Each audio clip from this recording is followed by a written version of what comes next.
organizations were open to reviewing this policy of keeping people in solitary confinement indefinitely. And 2 years later, when that didn't happen, the people in Pelican Bay and people across California state prison system said, well, enough is enough. We're going on strike. Keep in mind there are not 30,000 people in long-term solitary confinement. So many people went on strike in solidarity with people facing these conditions. Well, and what would the state say? I mean, why would they say that this is necessary the way that they conduct themselves? The Department of Corrections' stance is that the people who are in these security housing units are either members or associates of violent prison gangs. And so, therefore, they need to be locked up away from everyone else so that they can't give orders or run their gangs. And the only way they can be released is if they not only renounce their association or membership with a prison gang, but inform on other people in the gang, which, of course... So it's basically, it's basically the ostrich approach. Put your head in the sand, say the talking point, ignore that the system they've set up is so easy just to point the finger and place somebody in this system, and hence no negotiation, and we find ourselves where we are today. One of the things that a California the strike, a federal judge ruled that these prisoners can now be force fed with obviously foreshadows of Guantanamo. What do you make of that decision? Well, the people who were on a hunger strike and continue to be on a hunger strike, many of them have said, quite frankly, we're going to hunger strike until the death, because we understand we will never be let out of these conditions, but we don't want this policy to continue. So they're quite prepared to take this stand and go on until something tragic happens to them. Now, with this court order, and many of them had signed do not resuscitate orders, saying that basically if their bodies failed, the state of California, they said, we do not want to be force-fed. We do not want life support techniques to be used on us. And by basically issuing this court order, the court is saying, well, it doesn't matter if you sign this do not resuscitate order, you are going to be force-fed when your body gives out on you. Have you ever heard of such an incident where somebody's last will and testament, the way they want to be treated at their final hours, have been disregarded in mass? I think that when we look at the way prison systems in general treat people in prisons, their wills are disregarded en masse. We have in California numerous people who are dying in prison, either of terminal illnesses or of old age, who would love to die at home. I mean, a 75-year-old woman is not really a threat to society anymore, especially if she's legally blind and has all sorts of cancers. But again, her last wishes to be able to not die in a prison or to die holding the hand of a loved one are disregarded. So I'm not surprised at this latest. So we've got like a minute left. For people listening at home, what can they do? I mean, they can go to your website, resistancebehindbars.org, to stay up to date. But what can they do to show that they stand with these inmates? Because this is not about the crimes that these inmates have done. This is about the way that we treat our prisoners. It's about ending torture, no matter who you are. And one thing that's been asked is that everyone call California Governor Brown's office to say, you have the power to end this hunger strike and force the Department of Corrections to actually open up a discussion and negotiate around these conditions that they're striking for, because they're reasonable conditions. They're not asking that they personally get out. They're saying, we need to change the system in which you are putting us in long-term solitary confinement. Well, so for everyone to call the governor's office and say, we support this. Vicki, I got to say, it's very brave of these men and women to be doing this. You can't help but feel for them. Given the circumstances that they're in, I encourage everybody out there to contact Governor Jerry Brown. Vicki Law, thanks so much for joining us today, especially to talk about this issue as we celebrate the 50th anniversary of the March on Washington here in our nation's capital. Go to our website, resistancebehindbars.org, where you can keep following this story. This is Take Action News, and I'm Carl Frisch, and we'll be back after this.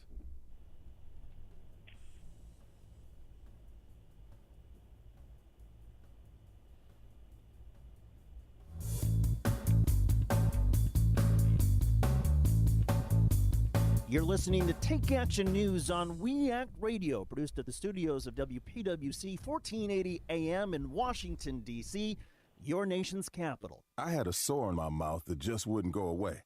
And after a couple of weeks, I went to my doctor. A sore, lump, or thick patch in your mouth or throat could be a symptom of oral cancer. My doctor told me I was smart to come in. He said that oral cancer is more common in African American men than in any other group in the U.S. It turns out I did have oral cancer, but it was caught early and my treatment was successful. I'm glad I got it checked. That probably saved my life. If you're an African American man, you need to know about oral cancer. Visit a doctor or dentist if you see changes in your mouth that don't go away after 2 weeks. It's important to get an oral cancer exam because if you do have cancer, the earlier it's caught, the better. A message from the U.S. Department of Health and Human Services, National Institutes of Health.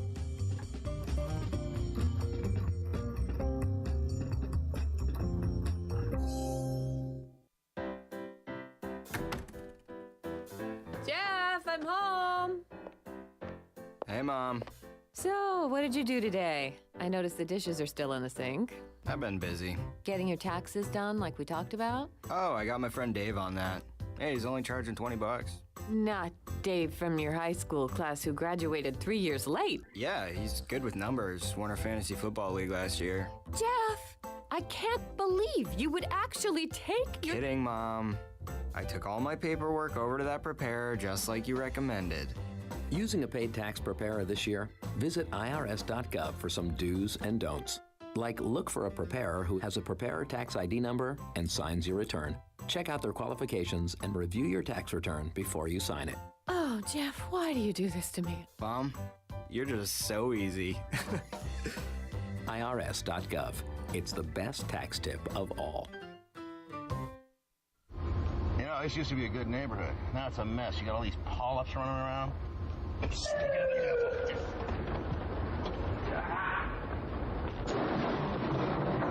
Colon cancer almost always starts with the polyp. Get the polyp early and stop colon cancer before it even starts. Where do you think you were running to, huh? I didn't even see you guys there. I don't know. Get the test, get the polyp. I want to talk to my lawyer! Get the cure. I got a phone call! is for everybody, not just for the few.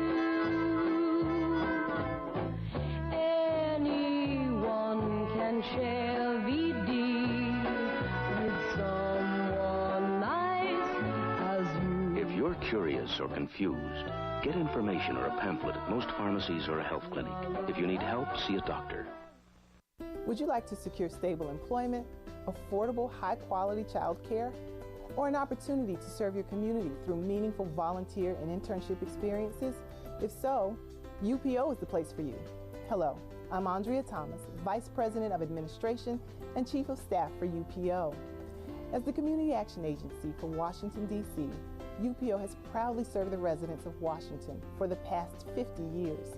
Annually, we impact the lives of nearly 100,000 Washingtonians, 100,000 people advancing their education, securing employment, maintaining housing stability, and investing in their communities through volunteerism. Our vision is a Washington of thriving communities and self-sufficient residents. To learn more about our services and how you can partner with us or donate, visit us at www.upo.org. UPO, where we are uniting people with opportunities.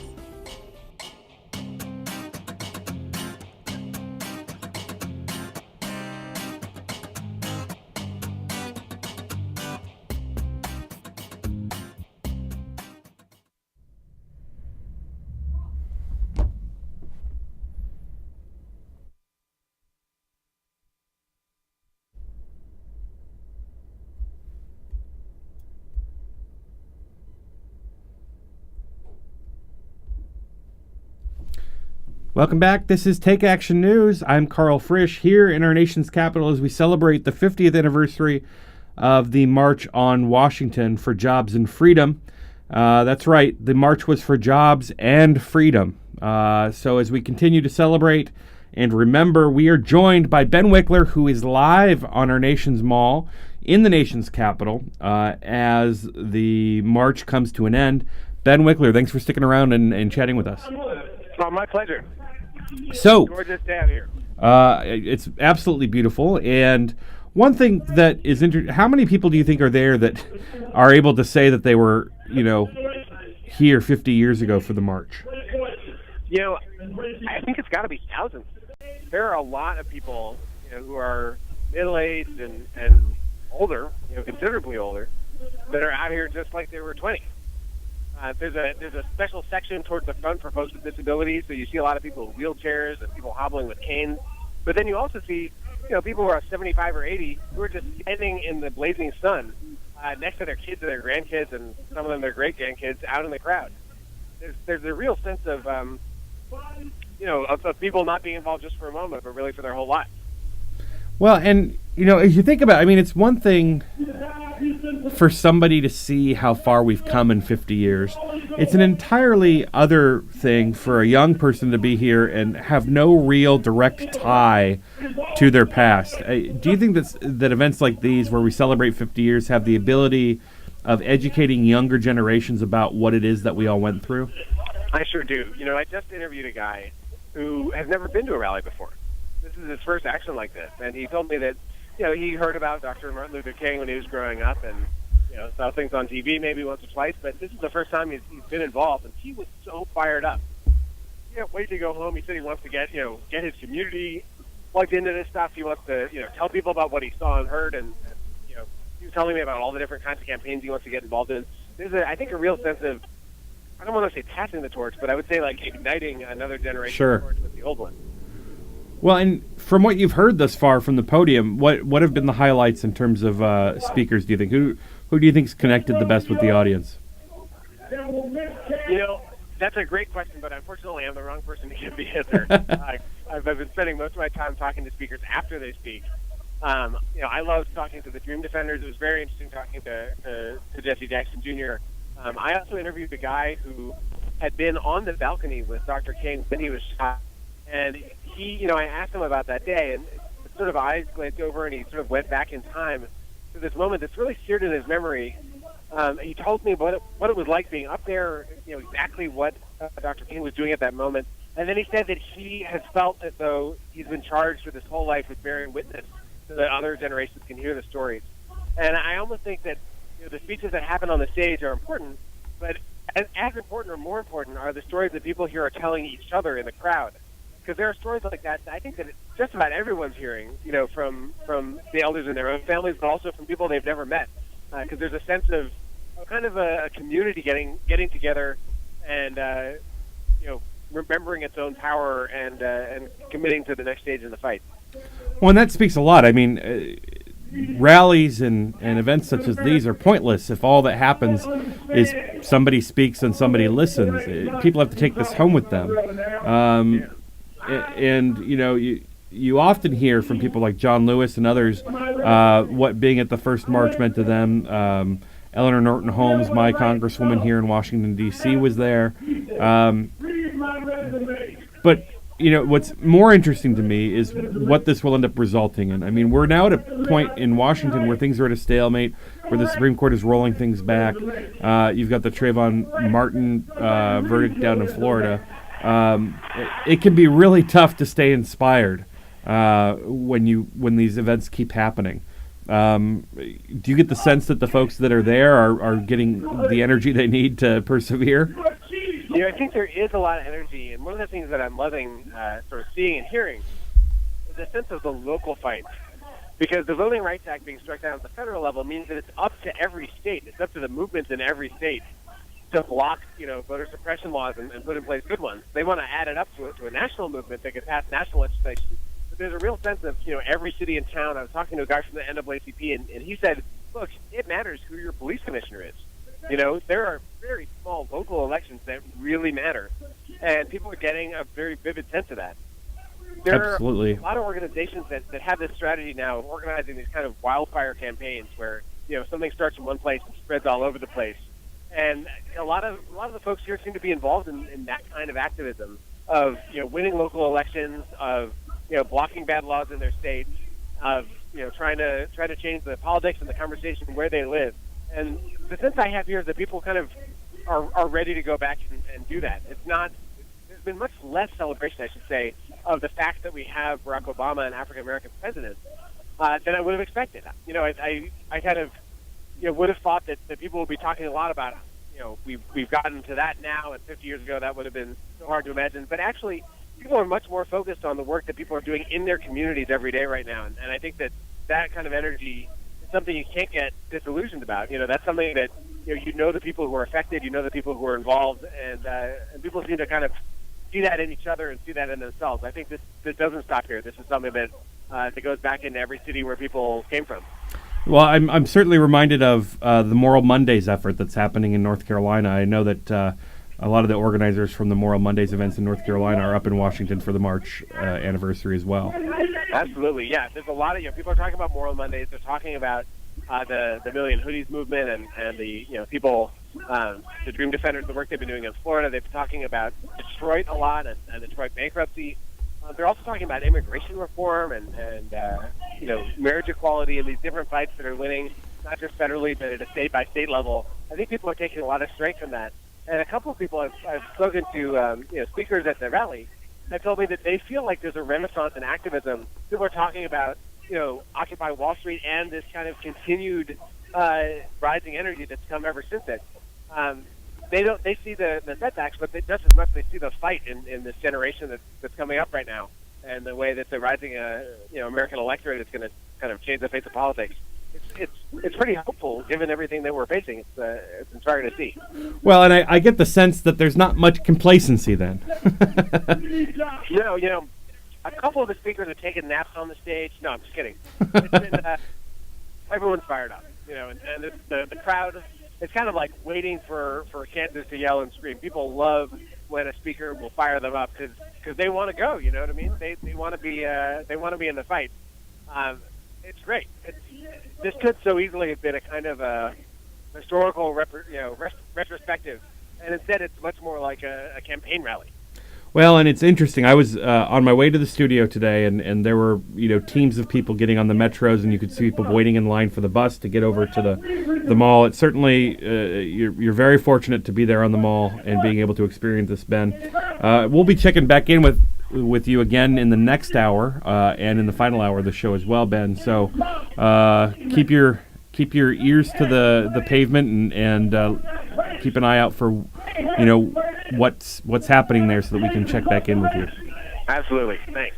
All right. Thanks, Ben. This is Take Action News, filling in all afternoon. I am Carl Frisch. More about me online at carlfrisch.com. And, of course, you can connect with the show at takeactionnews.com.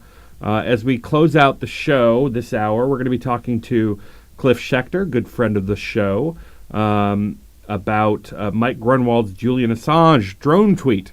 Should be interesting. And in the next hour, we'll be talking about Chelsea Manning and checking in again with Ben Wickler live from the National Mall at the 50th anniversary of the March on Washington for Jobs and Freedom. And we'll also be talking to Steve Freese, an excellent reporter, about the NRA's giant database of gun owners. So you won't want to miss any of it. Be sure to stick around. This is Take Action News. I'm Carl Frisch, and we will be back after this.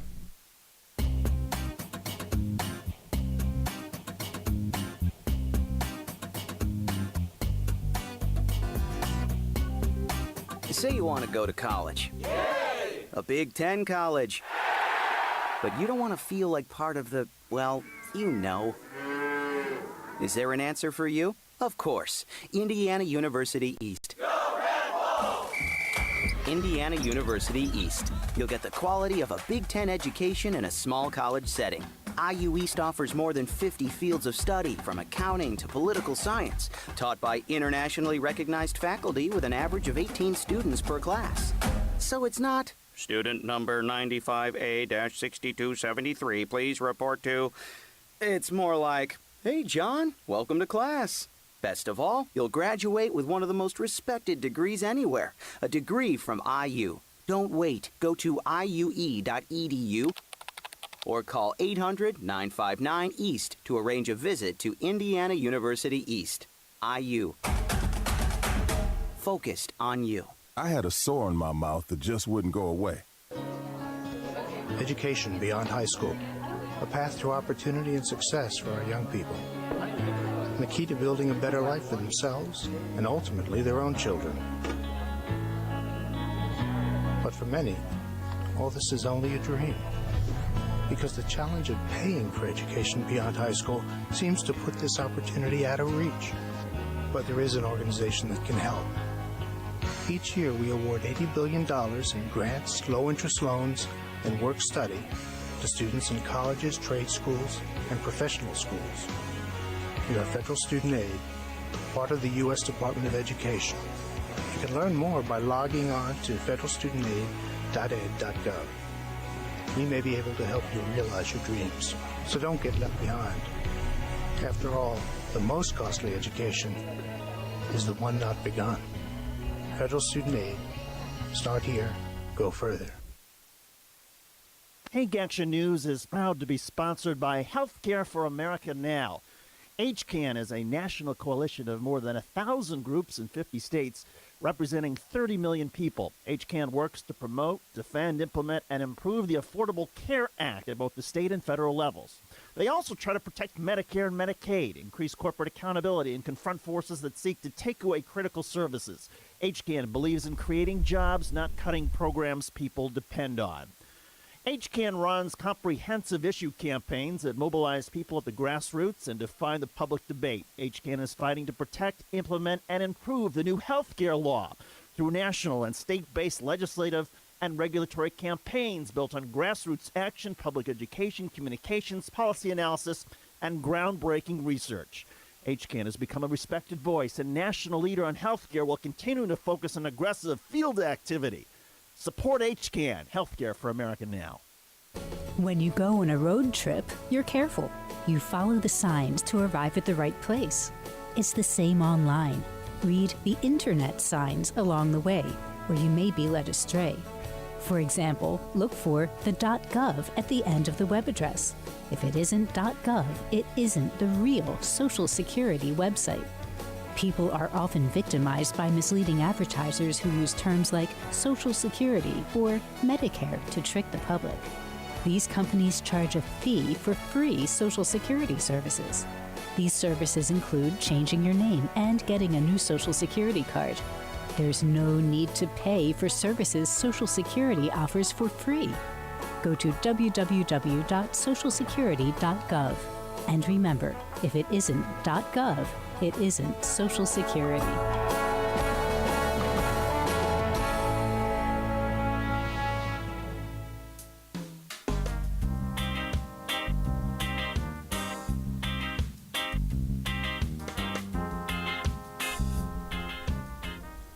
Welcome back. This is Take Action News. I'm Carl Frisch, filling in all afternoon as guest host of this fine program. More about me at carlfrisch.com. Follow me on Twitter and Facebook at Carl Frisch. If you're just joining us, we are going every hour live to the National Mall here in Washington, D.C. as we connect with Ben Wickler, who is there for the 50th anniversary of the March on Washington for Jobs and Freedom. So we'll be connecting with him later this hour. We will also be talking about a variety of other subjects. But to close out the hour, we're going to talk to Cliff Schechter about this tweet from Michael Grunwald, who is he's a national correspondent for Time magazine, and he really stepped in it with this tweet that he posted about Julian Assange. Cliff, are you there? I'm here. How are you, buddy? I am all right. So here's how the story goes. On Saturday night, Michael Grunwald, who is the nation's correspondent for Time magazine, deleted a tweet that he said was dumb, and a spokesman for the magazine said in an email that it was his personal Twitter account, just so that we know that Time magazine didn't tell him to tweet it. They said it was in no way representative of Time's views, and they called it offensive. He says he regrets having tweeted it, and here's what Grunwald tweeted. I'm surprised you could fit this much craziness, idiocy into 140 characters or less, but he said, I can't wait to write a defense of the drone strike that takes out Julian Assange. Now, before we get to what's going on here, I just want to say that regardless of what you think of Julian Assange, if you are a reporter, I think you have an obligation not to betray such animus in your tweets. I mean, it reflects poorly on your work as a reporter, and it also reflects poorly on your boss. I'm interested to know what you think, Cliff. Well, I also like to live by that old standby of thou shalt not kill, too, or wish death upon people. Right. It's a bit of a, that's the kind of thing you would expect from Ann Coulter when she says, when she would say she wished that Timothy McVeigh had actually taken his truck over to the New York Times headquarters or that kind of stuff. Right. To for a second at least, say that Michael Grunwald afterwards when people were attacking him said, it was a stupid tweet and I deserve what I get. So I will give him I'll give him that much credit. He deserves it that he said that he was an idiot for sending it out. At the same time, But hang on a second, Cliff. I mean, it's one thing to. I think it's good when somebody actually takes something head on and says, "Look, I was stupid," right? Yep. But what does it say? Obviously, okay. So even if you take out the, a drone striking Julian Assange, it shows a certain amount of venom towards Julian Assange, regardless of how appropriate the tweet was. He doesn't address that. No, you're right about that, and that's important too. I mean, there are, we've got people who still call themselves reporters in this, crazy new world where there are so many ways that opinions can come out beyond just the column that they write in, whether it's on cable TV or on the radio, where we are right now here, or in Twitter or Facebook. And I think that it does tell you, you can find out more about the motivations behind certain, with certain reporters behind their reporting. And, it does tell you something, that there is this sort of level of venom. We have a pretty good idea of what mainstream media thinks in general about Assange and Snowden and some of the other characters that have been in the NSA reporting and other reporting of the last couple of years. Well, and you know what? To that point, I mean, if you are of their opinion, if you're more critical of these characters, as it were, this type of activity from Grunwald, these types of tweets, don't help your opinions. No, it help your side. It undermines you, actually. Right. In a way, if you can't, and you're on Twitter, Carl. I'm on Twitter. We understand it's so easy to send something out. I've sent out a couple dumb things, although nothing that I would say. I've never done anything stupid on Twitter, and I'm not an objective reporter, and I've never claimed to be. If that's your job as an objective reporter, you have to have that much more restraint, because your job is still to tell the facts. It's not to give fake balance, which too many people in the mainstream media think is their job. It's to actually report the facts, whatever they may be, wherever they may lead, about Julian Assange and what he's saying. Well, and there's also already telling us you'd like him to be droned, that kind of undermines anything you say about him. Well, I mean, let's just switch the issue. Let's say that he had tweeted something about climate change, just to prove that point out. I mean, if he had come around and said, these climate change deniers are crazy, you could slap him on the wrist for saying that they're crazy, but you couldn't slap him on the wrist for being incorrect about his intentions in saying that. There's a big difference between calling something out based on an issue where there is demonstrable proof and just expressing a zany opinion or a crazy and also a very personalized one. And, that's a lot of what's going on in the reporting right now in this very issue on the NSA. It seems like a lot of it's personality-driven, with a lot of people attacking each other personally, motivations. And this is why often when people make jokes about Washington, refer to it sort of like high school.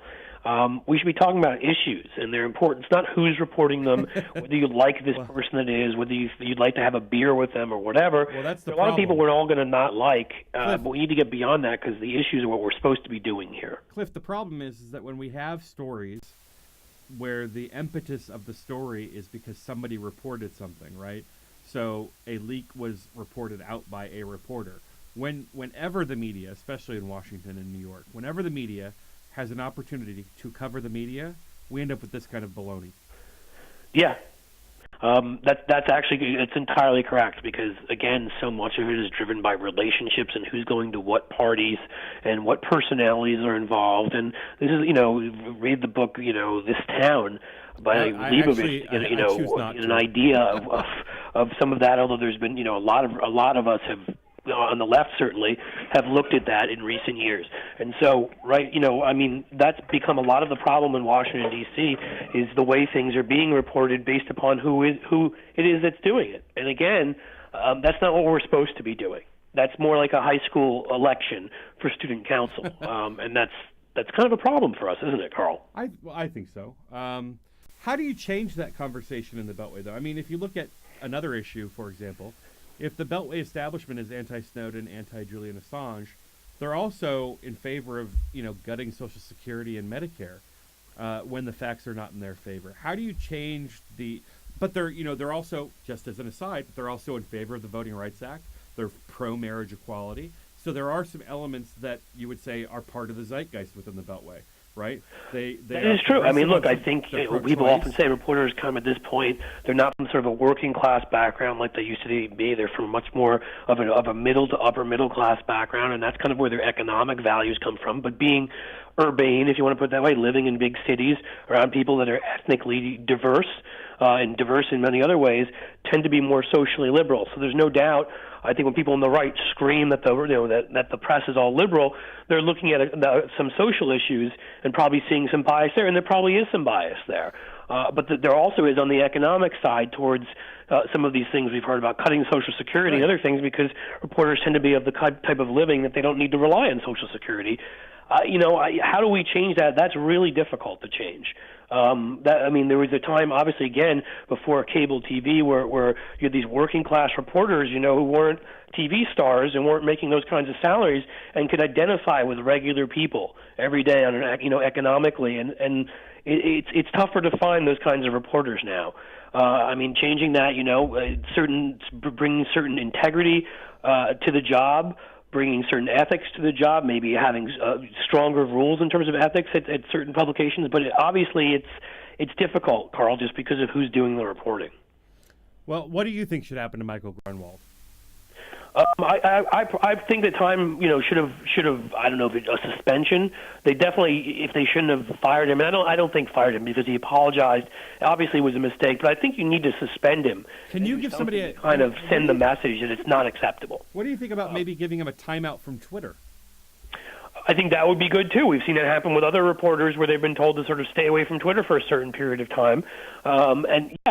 You know what? Maybe actually going beyond a week and saying a couple months, you need to kind of stay off Twitter till you can control yourself would probably be a good way to go too. I mean, that would probably be the worst punishment ever given to a reporter in Washington. I know, right? I mean, come on. That's how they're planning their activities and having fun with their friends. Nobody actually talks to each other in person anymore. No, I mean, you don't even pitch stories the old-fashioned way. Now you do it directly over Twitter. That's exactly right. So I don't know. That would be like cutting off his hand or something. It'd be a difficult situation. I don't know if he'd be able to write anymore. Well, maybe that's the punishment. We may have figured this out, Carl. You can write as much as you want. You can work for us, but you can't tweet. That's exactly right. And you can't mention drones anymore. Well, you heard it here first.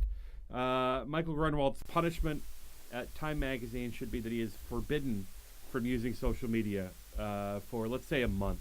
I mean, I think a month is fair. It's like a grounding of sorts, right? He can sit in his room. Maybe if he can find other things to do, sure. No Twitter, no Facebook. You got to live with it. I mean, every teenager listening at home just stopped listening because the thought shuddered. Is too severe. Cliff Schechter, I want to thank you for joining us today. Thanks for having me on, Carl. I appreciate it. This is Take Action News. I'm Carl Frisch. More about me at carlfrisch.com. In the next hour of the show, we are going to talk about the Chelsea Manning trial with Nathan Fuller. We'll also be chatting with Ben Wickler live from the 50th anniversary of the March on Washington for Jobs and Freedom. And we'll be talking to Steve Freese about his excellent piece at BuzzFeed about how the NRA has assembled a giant database of gun owners. What would NRA members think? They'd probably go crazy with conspiracy theories over what the NRA plans on doing with that big old list. This is Take Action News. I'm Carl Frisch, and we will be back after this.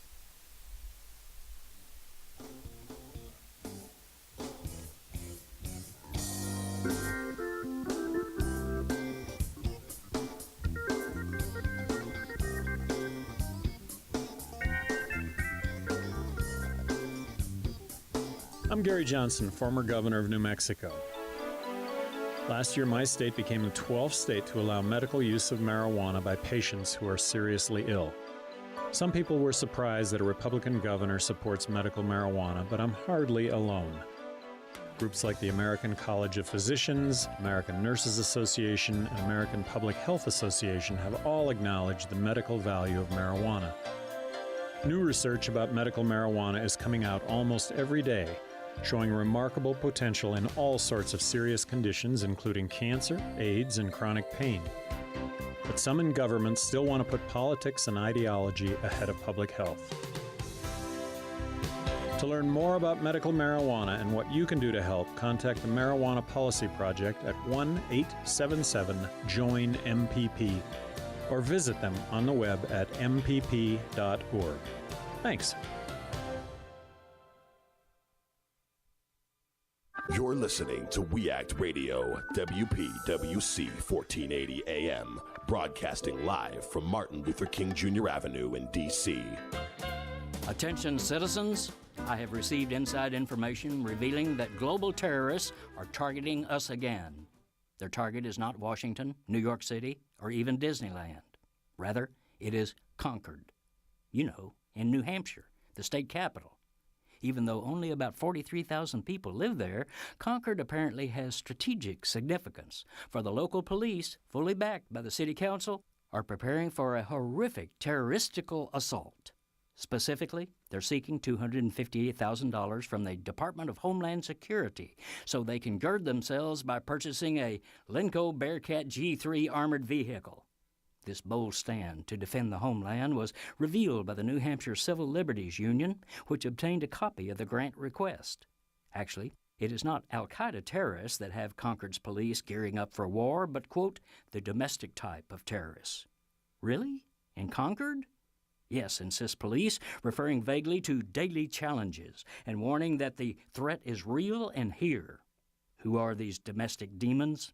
The police finger two groups, Occupy New Hampshire, whose violence has mostly been in the form of doing litter pickup days, and the Free State Project, a libertarianish outfit trying to convince 20,000 like-minded people to move to New Hampshire.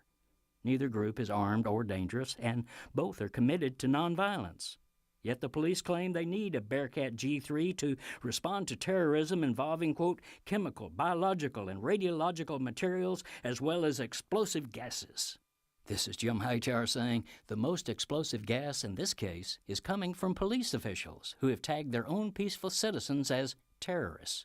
And the real threat to our security is the Department of Homeland Security, which keeps shoveling our tax dollars into the militarization of police forces all across the country. If you like these feisty pops of populism that Hightower zings out on the airwaves, check out the Hightower Lowdown. Jim's monthly newsletter provides the in-depth lowdown on what the greed heads of Wall Street and the boneheads of Washington are doing to us behind the scenes. With Hightower's saucy Texas humor and truth-telling populist perspective, the lowdown literally can lift you up. And get this, you can have the lowdown delivered to your mailbox or email each month for only $15 a year. Yes, 12 issues, only $15. Check it out, hightowerlowdown.org. Over 13 million people are affected by famine, war, and drought in the Horn of Africa. Unfortunately, just listening to this commercial won't help them. Just listening won't give them their next meal, or shelter, or hope. You can help by texting GIVE to 777-444 to donate $10 and by going to usaid.gov/FWD to forward the facts. Brought to you by the Ad Council and USAID. Text donations go directly to Consortium of Humanitarian Relief Organizations. Standard text and data rates apply. You're listening to WIN, Workers Independent News, a production of Diversified Media Enterprises. I'm Doug Cunningham.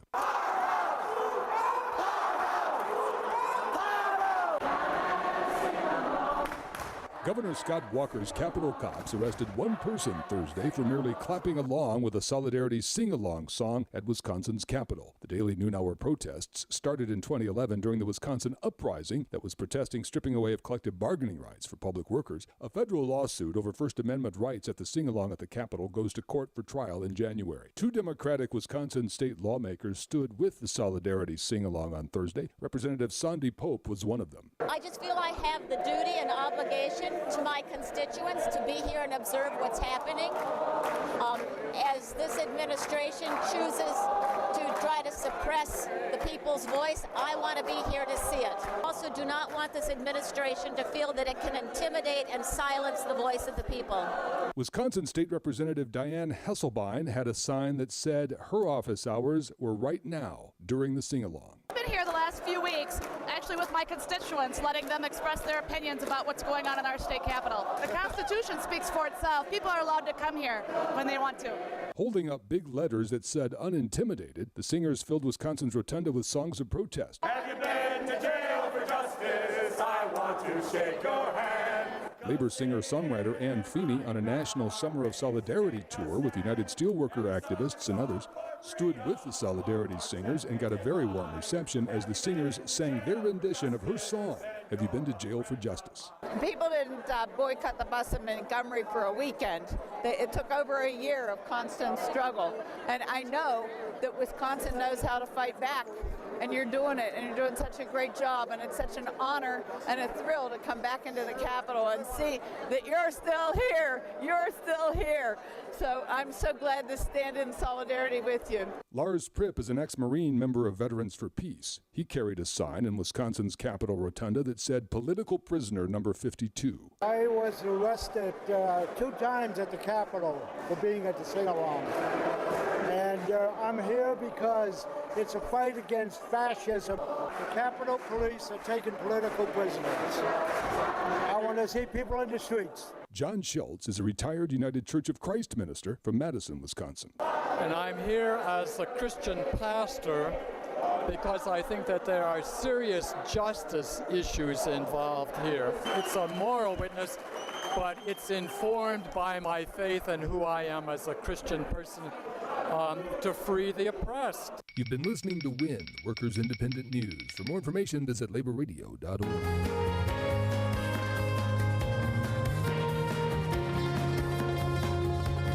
American citizens everywhere are demanding and supporting speedy and complete action.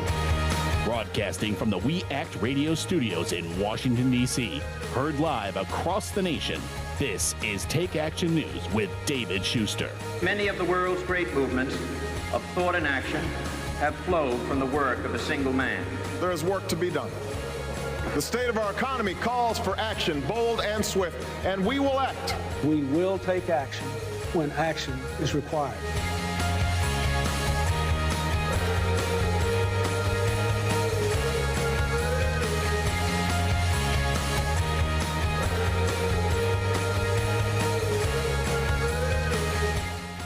Welcome back. This is Take Action News. Welcome to the show. Filling in all afternoon, I am Carl Frisch.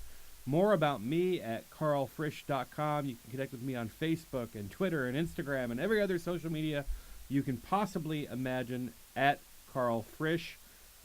We also, every hour today, we are going live to the nation's capital, live at the mall for the 50th anniversary of the March on Washington for Jobs and Freedom. We've got Ben Wickler out there from the Flaming Sword of Justice, his program.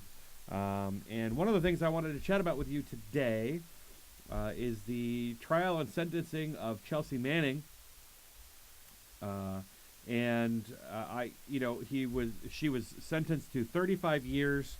The government had asked for 60 years. Manning's team had asked for 25. This is the longest sentence ever handed down for leaking government information.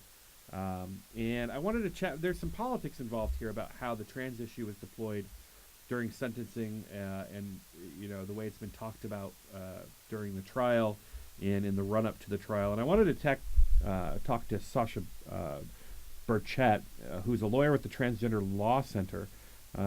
She also served in the armed forces.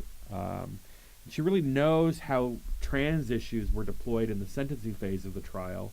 Manning's counsel invoked her trans identity as a mitigating factor in the crime. And I wanted to hear from Sasha how this worked out and what she thinks was at stake here on the issue. Sasha, thanks for joining us. Oh, hi, Carl. Thank you so much for having me on. I really appreciate it. Absolutely. So, Chelsea Manning, we've been subject to right-wing media making fun and pulling the same old anti-trans cards that they seem to always pull whenever the issue comes up and is deserving of attention. And all the while this is happening, a woman's life has been changed forever. She's going to prison for 35 years. What do you make of everything? Yeah, struggling with gender identity in any context is extremely difficult. Trans people face massive amounts of discrimination, as I'm sure all of your listeners can relate to and understand. That it's a really difficult process, in the civilian sector. But to even imagine trying to come out and be who you really are as your authentic self within the military context is virtually impossible, with the conditions that are such at the present time within the military. And it really highlights this whole discussion, moves the conversation forward in three fundamental ways for, the work that's being moved forward with the Transgender Law Center and trans rights in general. And that's the issue of, it's time for the military. We've gotten past denying gays and lesbians from serving openly, and there was no boogeyman. This guy didn't fall. We still have a disciplined and prepared military, and the same issue applies to transgender people. We're not new. We've been serving.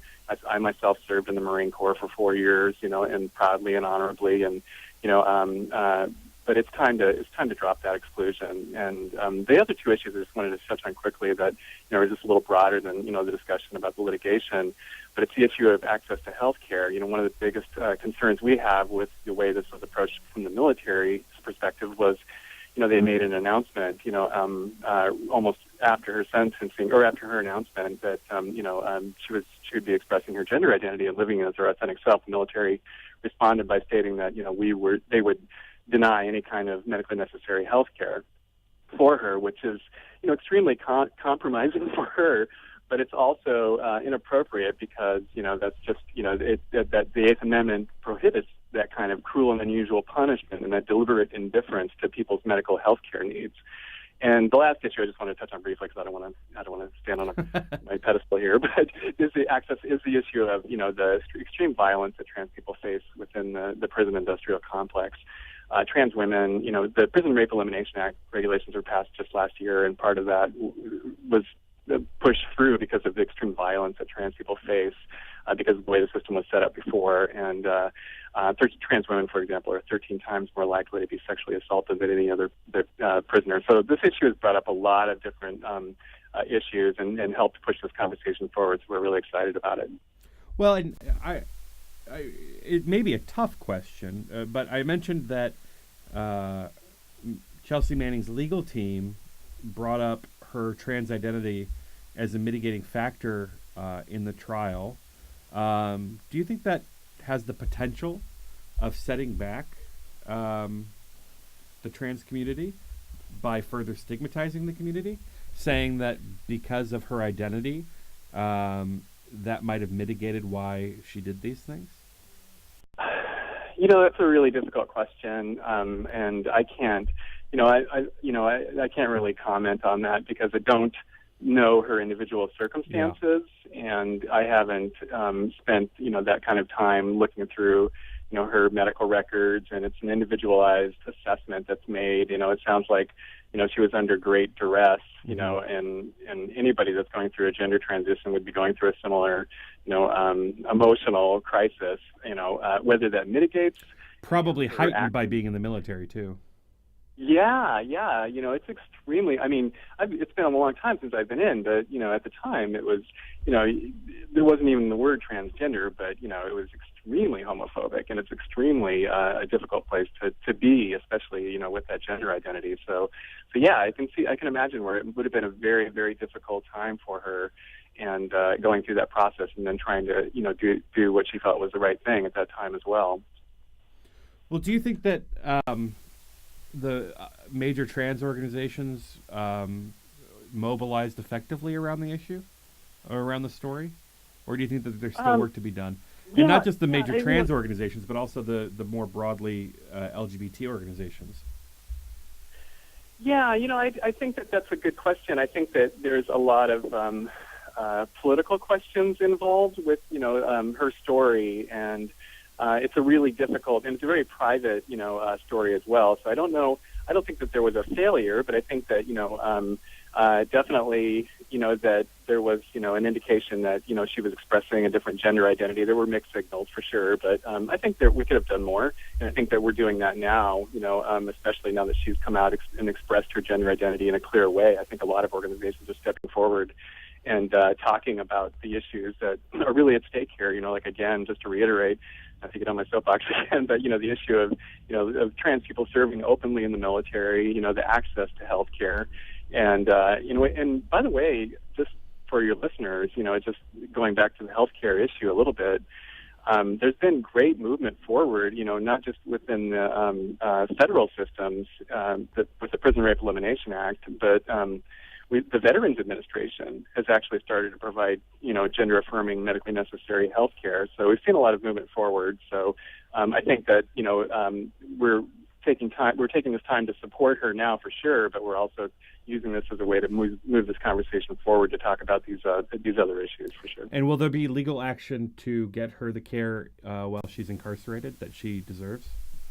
It sounds like she's got a really great attorney who's been working alongside her, and I'm not sure what their specific plans are, but, we'd be glad to assist in any way that we can for sure. So, like I said, there are a lot of steps being made forward in federal case law involving, Eighth Amendment prohibitions against, the deliberate indifference of medically necessary health care. You can't just deny patients healthcare, based on bias. As a society, I work as an advocate for, a transgender law center. So, of course, you could view my opinions as biased, but, we agree that the opposition feels the same way. So what do we do as in our society when we have disputes about this? We turn to medical health care professionals. Well, even Pat Robertson said that being trans is perfectly fine. So I don't know why we even have to debate whether or not somebody who is trans should be having access to such medical care and the needed hormones and everything else that's necessary. Sasha, would you mind sticking around for, after this break and chatting a little bit more with me? Absolutely. All right, if you're just joining us, we were talking about the sentencing of Chelsea Manning with Sasha Burchett from the Transgender Law Center. This is the Take Action News. I'm Carl Frisch. Be here all afternoon.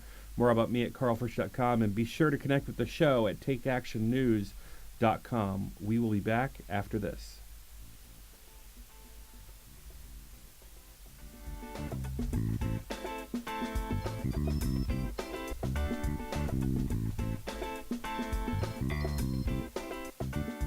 Our children are exposed to violence every day in their neighborhoods, in their schools, even in their own homes. Exposure to violence can have a devastating and lifelong impact.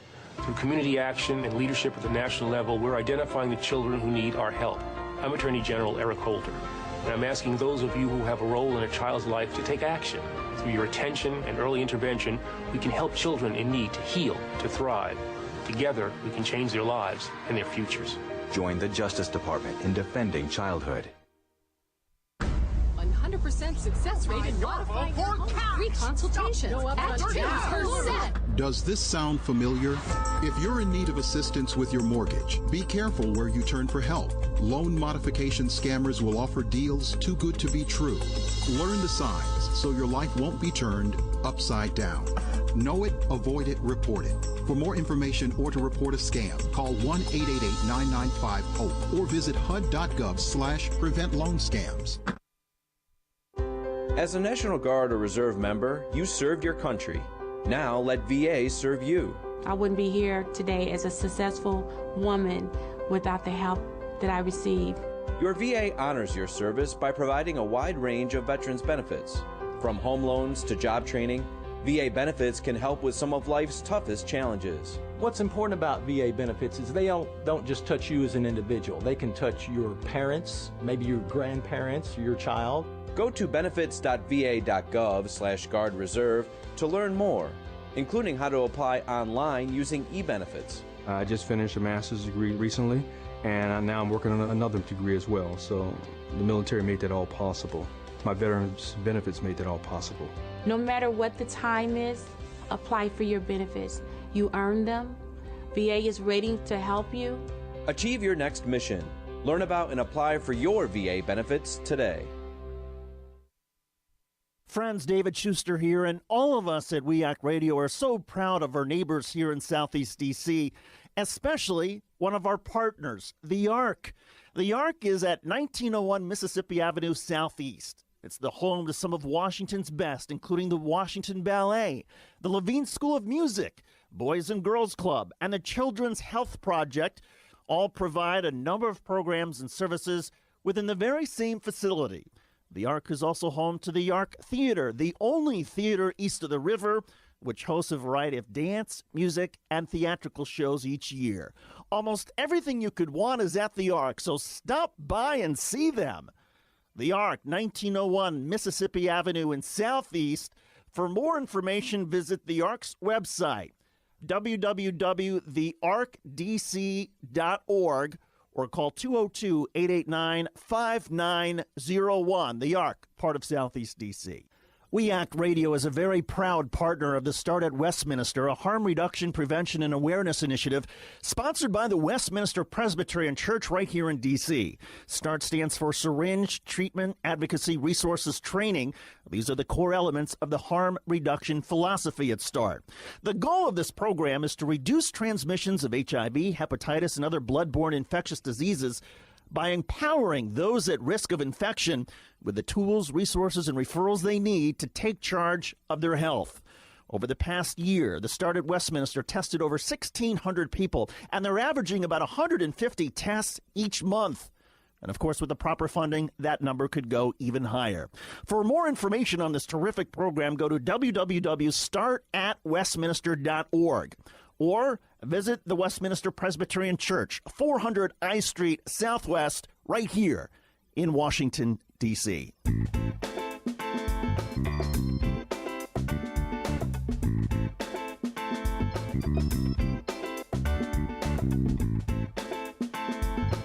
Welcome back. This is Take Action News. I'm Carl Frisch. If you're just joining us, we've been talking about the trial and sentencing of Chelsea Manning in the release of the 700,000 cables. And we've been chatting with Sasha Sasha, help me pronounce your last name. I apologize. Buckert, yeah. Buckert? All right. Yeah. She is a lawyer with the Transgender Law Center. I actually wanted to dig a little bit outside of the Manning trial and more broadly into the rights of trans people. For people listening at home, it's the T in LGBT. A dear friend of mine, Dylan Skalinsky, wrote a book before transitioning called Last Time I Wore a Dress. And it was the first time I'd ever really given much thought to trans folks and what they go through.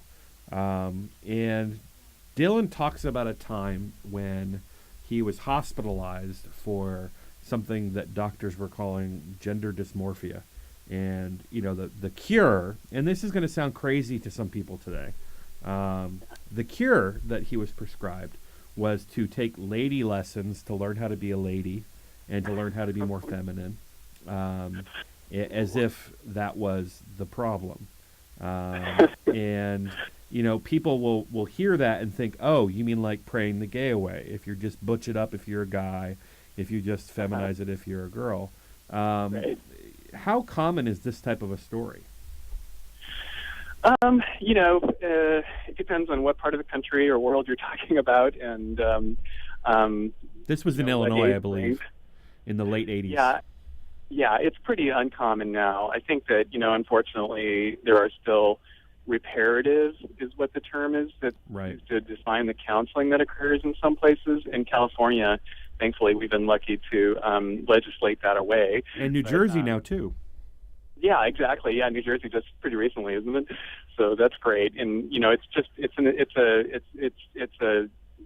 a technique that just hasn't worked. You know, people are who they are, and it puts people through so much misery. And you know, it's so difficult to be trans or gay or lesbian or bisexual in this society. And you know, putting them through that kind of a regimen is just cruel. Well, and trans people, I would argue, that probably have even more difficult. I mean, if you look at just the facts, straight people are usually shocked when they find out that gay and lesbian people, bisexual people, can be fired in 30 states just for who they love.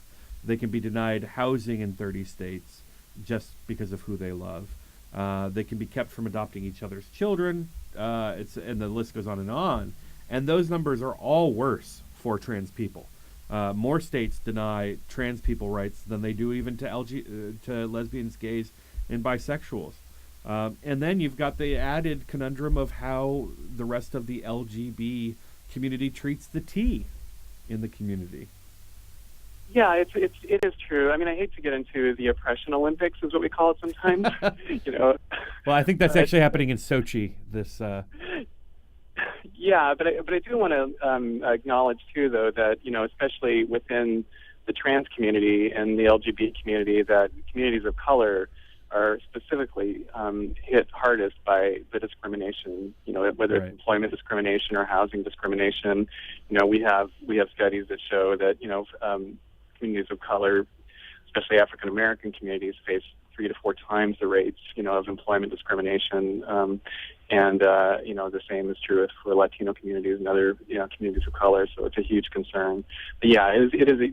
There's a lot of issues that we're working on right now. We're working on employment discrimination, which is a gigantic issue, and access to health care, and also just changing identity documents. So much of our society is based on having the appropriate documents, and it's really a huge barrier for a lot of trans people across the country who, are just trying to get a driver's license, and a lot of states have really outdated policies that require folks to get surgery before they can change their gender marker in the driver's license, that is used almost everywhere, and unfortunately because of the exclusions in most healthcare plans, people can't access those surgeries, so they never get their IDs changed. So it's a huge issue. Well, and one thing that occurs to me, I remember maybe a year and a half, 2 years ago, I believe it was the National Labor Relations Board said that when you discriminate against a trans person, that it's actual gender discrimination, and that would be covered, by the NLRB in such cases. And now that there's kind of been a stall out, I think Chris Geidner had written a piece for BuzzFeed that BuzzFeed had been seeking comment for more than a year now from the administration as to how that policy would be enacted. Have you heard anything more on that? Oh yeah, I don't want to bore you with it, but I'm at this Lavender Law Conference right now, and there's been a lot of discussion about it's actually Title VII and Title IX and the definition of sex discrimination within the federal statute. It's the 1964 Civil Rights Act, and a lot of courts, more and more courts actually, and the EEOC just announced a groundbreaking decision last year that defined sex discrimination more broadly to include sexual stereotyping. And specifically, that has included, gender identity issues. So we've seen, wonderful case law evolving in the last 4 or 5 years to protect trans folks. And especially, as you said, most states don't have non-discrimination protections for gender identity. So, having this federal case law in place, and now this EEOC decision has been just monumental for the community. Well, I mean, it's just another example of how much progress can be made when the right people are in the government. If you'd have asked me when I was a teenager growing up whether or not marriage would ever be on the horizon, I would have told you were crazy. It wasn't part of the story I told myself growing up. It was, go to school, get a job, find a boyfriend, live happily ever after, maybe get a beach house. But I think kids growing up today or being born today are going to have a completely different type of narrative that they can draw for themselves. Absolutely. I would just like to give a nod too. I think that we've just had wonderful allies. The straight community. There's so many people who have come out in support of trans rights, especially in the last few years. It's been just phenomenal. And the LGBT too. The LGBT folks. It's just ever since the HRC debacle, we've not seen nothing but great things. Well, and Sasha, there's still so much more to do, especially as we celebrate the 50th anniversary of the March on Washington. Thank you so much for joining us, Sasha Burkett from the Transgender Law Center. This is Take Action News. I'm Carl Frisch, and we will be right back. Thanks, Carl.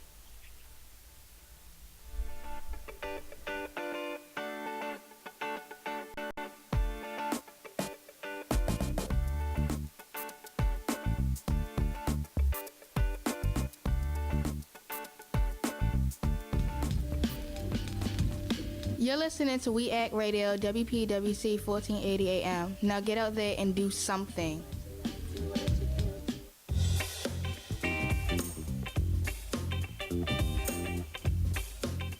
If you're planning to replace your Social Security card simply because you don't have it, you may not need to replace it at all. What's most important is that you remember your Social Security number. Remember during school how you memorized information and answers for tests? In the same way, you should memorize your Social Security number. Knowing your number is important, but having the card may not be. If you really do need to get a replacement card to show to an employer, it's easy to apply for a new one. Find out how at www.socialsecurity.gov/SS number.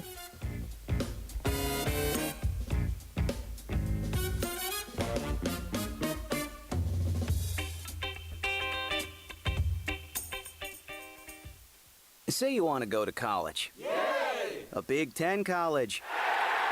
But you don't want to feel like part of the, well, you know. Is there an answer for you? Of course. Indiana University East. Go Red Wolves! Indiana University East. You'll get the quality of a Big Ten education in a small college setting. IU East offers more than 50 fields of study, from accounting to political science, taught by internationally recognized faculty with an average of 18 students per class. So it's not student number 95A-6273, please report to. It's more like, hey, John, welcome to class. Best of all, you'll graduate with one of the most respected degrees anywhere, a degree from IU. Don't wait. Go to iue.edu or call 800-959-EAST to arrange a visit to Indiana University East. IU. Focused on you. Take Action News is proud to be sponsored by Healthcare for America Now. HCAN is a national coalition of more than 1,000 groups in 50 states, representing 30 million people. HCAN works to promote, defend, implement, and improve the Affordable Care Act at both the state and federal levels. They also try to protect Medicare and Medicaid, increase corporate accountability, and confront forces that seek to take away critical services. HCAN believes in creating jobs, not cutting programs people depend on. HCAN runs comprehensive issue campaigns that mobilize people at the grassroots and define the public debate. HCAN is fighting to protect, implement, and improve the new health care law through national and state-based legislative and regulatory campaigns built on grassroots action, public education, communications, policy analysis, and groundbreaking research. HCAN has become a respected voice and national leader on health care while continuing to focus on aggressive field activity. Support HCAN, Healthcare for America Now. Hello, my name is Jim Gray, and I am a judge of the Superior Court in California and a former federal prosecutor in Los Angeles. I would like to talk to you for a moment about marijuana. Did you know that since the federal government first banned marijuana in 1937, usage in this country has actually gone up by about 4,000%? Or did you know that in the Netherlands, where adults are allowed to possess small amounts of marijuana and buy it from government-regulated businesses, fewer adults and fewer teenagers smoke marijuana than here in our country? Or that an American is arrested on marijuana charges every 38 seconds? If you are wondering if any of this makes sense, you are not alone. To find out more, contact the Marijuana Policy Project at 1-877-JOIN-MPP or visit them on the web at mpp.org. Thank you, and good luck to us all.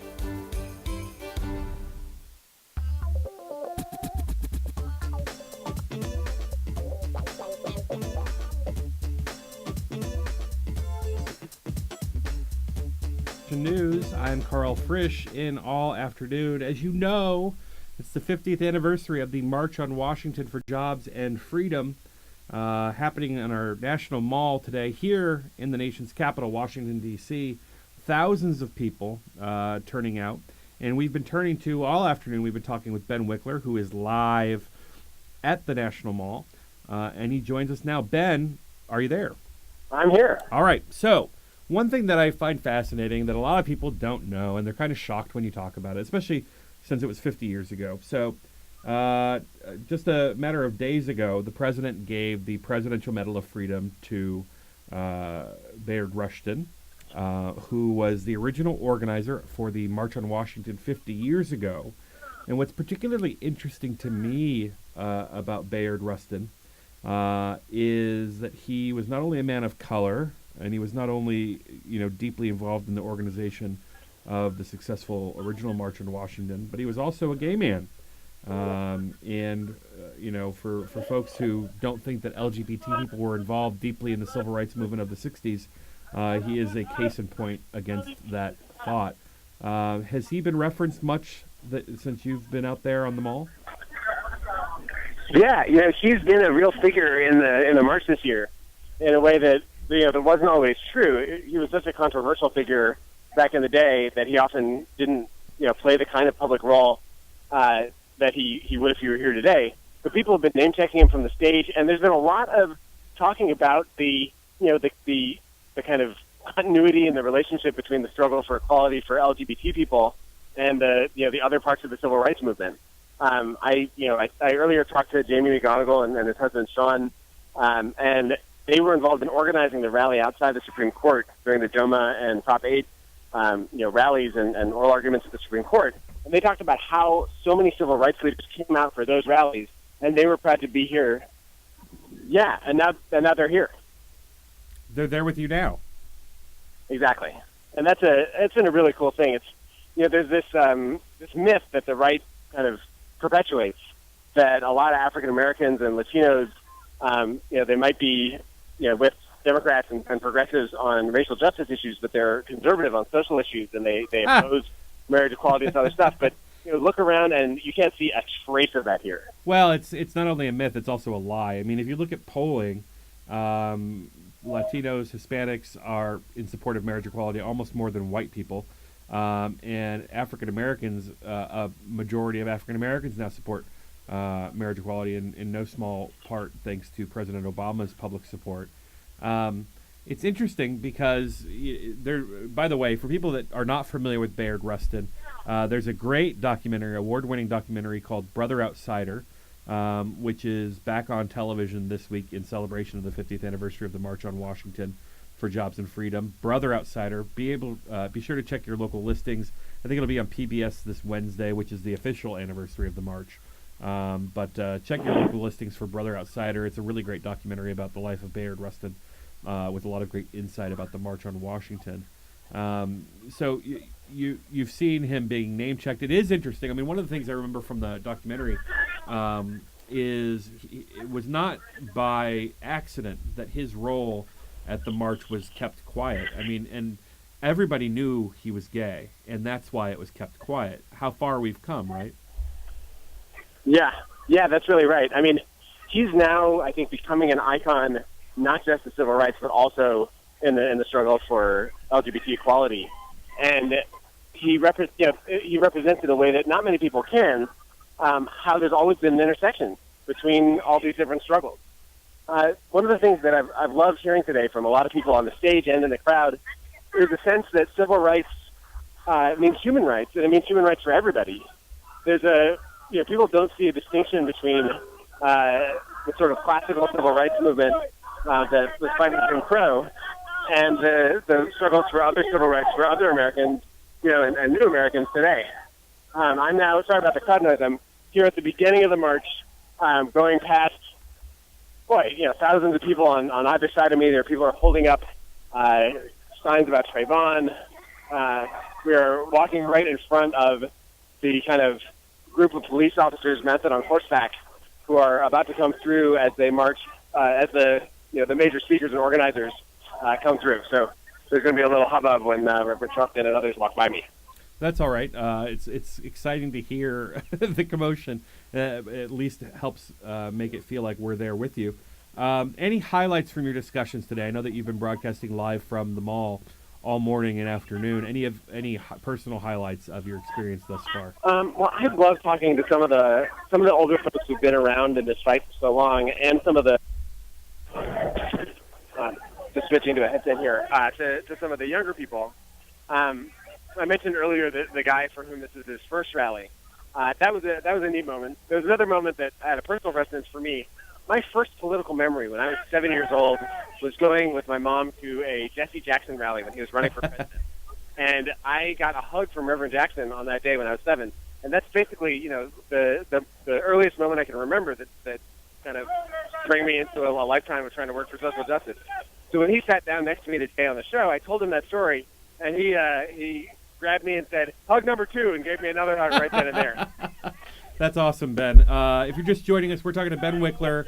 He is live at the 50th anniversary of the March on Washington for Jobs and Freedom. Ben, we'll check in with you next hour. Sounds good. Alrighty, this is Take Action News. I'm Carl Frisch all afternoon. More about me at carlfrisch.com. Connect with the show at takeactionnews.com, and we will be back after this break.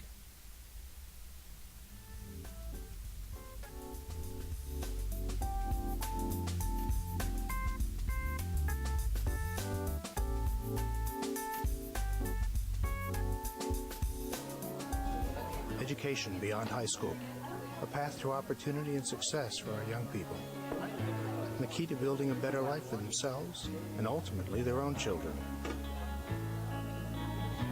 But for many, all this is only a dream, because the challenge of paying for education beyond high school seems to put this opportunity out of reach. But there is an organization that can help. Each year we award $80 billion in grants, low-interest loans, and work-study to students in colleges, trade schools, and professional schools. We are Federal Student Aid, part of the U.S. Department of Education. You can learn more by logging on to federalstudentaid.ed.gov. We may be able to help you realize your dreams, so don't get left behind. After all, the most costly education is the one not begun. Federal Student Aid. Start here, go further. Jeff, I'm home. Hey, Mom. So, what did you do today? I noticed the dishes are still in the sink. I've been busy. Getting your taxes done like we talked about? Oh, I got my friend Dave on that. Hey, he's only charging $20. Not Dave from your high school class who graduated 3 years late. Yeah, he's good with numbers. Won our fantasy football league last year. Jeff, I can't believe you would actually take your... Kidding, Mom. I took all my paperwork over to that preparer just like you recommended. Using a paid tax preparer this year? Visit irs.gov for some do's and don'ts. Like look for a preparer who has a preparer tax ID number and signs your return. Check out their qualifications and review your tax return before you sign it. Oh, Jeff, why do you do this to me? Mom, you're just so easy. irs.gov. It's the best tax tip of all. Hello everyone, I'm Daniel Marins, and I'm here to talk to you about Take Action News with David Shuster. Every week we talk politics, government, and what you can do to take action. David Shuster talks with today's leading political minds. Valerie, so many people will know your name, know your story because of those dastardly actions by the Bush administration to try to discredit your husband, who called them out for their lies that led up to the Iraq War. And in so going after him, they leaked your name. 10 years since the start of the Iraq War. Has your perspective on any of this changed? Do you still carry around any sort of anger or frustration to the Bush administration? How have you been dealing with it all these years? Until the right is able to come to terms with the reality that we were lied into this war and it was not a good idea and it wasn't to liberate the Iraqi people, they will just continue to live in, la-la land and perpetuate the lies that got us into the war in the first place. Tune in from noon to 3 p.m. every Saturday, right here on We Act Radio. When our daughter Ava was 4, we noticed she didn't talk much. A genetic test revealed that she had hearing loss caused by 2 mutated genes. One she inherited from myself, the other from her dad. If it weren't for the amazing people at U of M, we might have never known the true cause of Ava's hearing loss or how to properly treat it. The University of Michigan C.S. Mott Children's Hospital is one of only a handful of hospitals in the world researching genetic hearing loss in addition to treating it. Our breakthrough research and advanced treatments combined with outstanding care help us change children's lives in extraordinary ways. For the leaders and best in pediatric care, call a Mott Patient Advisor at 877-475-MOTT or visit mottchildren.org. She is more talkative now and more social. She loves music now. She's humming to the music, and it's sweet. need to actually hear her humming. To learn more, call 877-475-MOT. They not only helped us find answers, they helped Ava find her voice. That's the Michigan difference.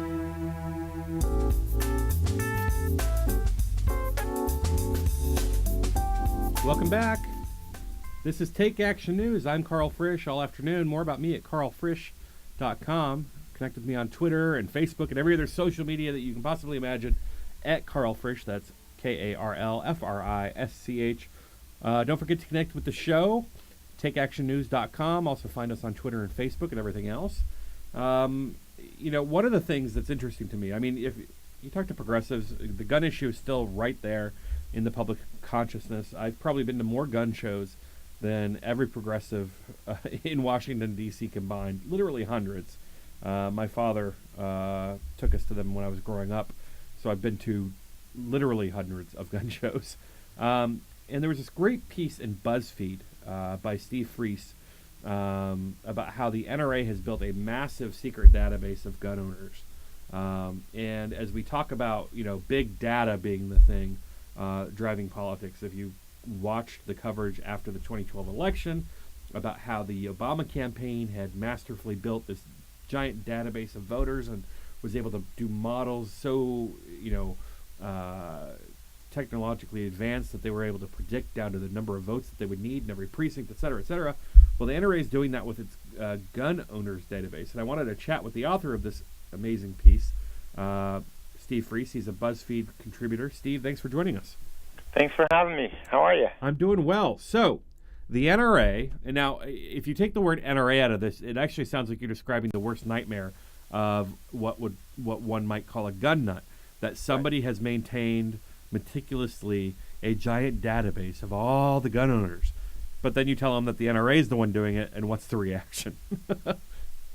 It's funny because the reaction from, it's always hard to tell because the people who support the NRA do so very vocally, and gun owners who don't support the NRA, of which there are many, as the polls have showed, they don't say anything. But there are more of them. They are the silent majority of gun owners who believe that a background check is not an outrageous concept, and a number of other restrictions that the NRA opposes. And so when this comes up, everything, I keep hearing from people who only read a headline and they think that what I'm describing is traditional marketing practices. Oh, yeah, big deal. The NRA has a list of its members, no duh. And if it was just that, of course there wouldn't be a story. Well, then let's walk through your piece. Why don't you take us beyond the headline about what the NRA is up to? Well, what the NRA has been up to forever, for decades, no doubt, is gathering up as much information about any gun owners they can, any prospective gun owners they can. And they have started for a long, long time with something that up until recently they supported and now they apparently are against, which are public records regarding people who have obtained certain types of gun licenses and permits, hunters and people who have concealed carry permits and all these other things.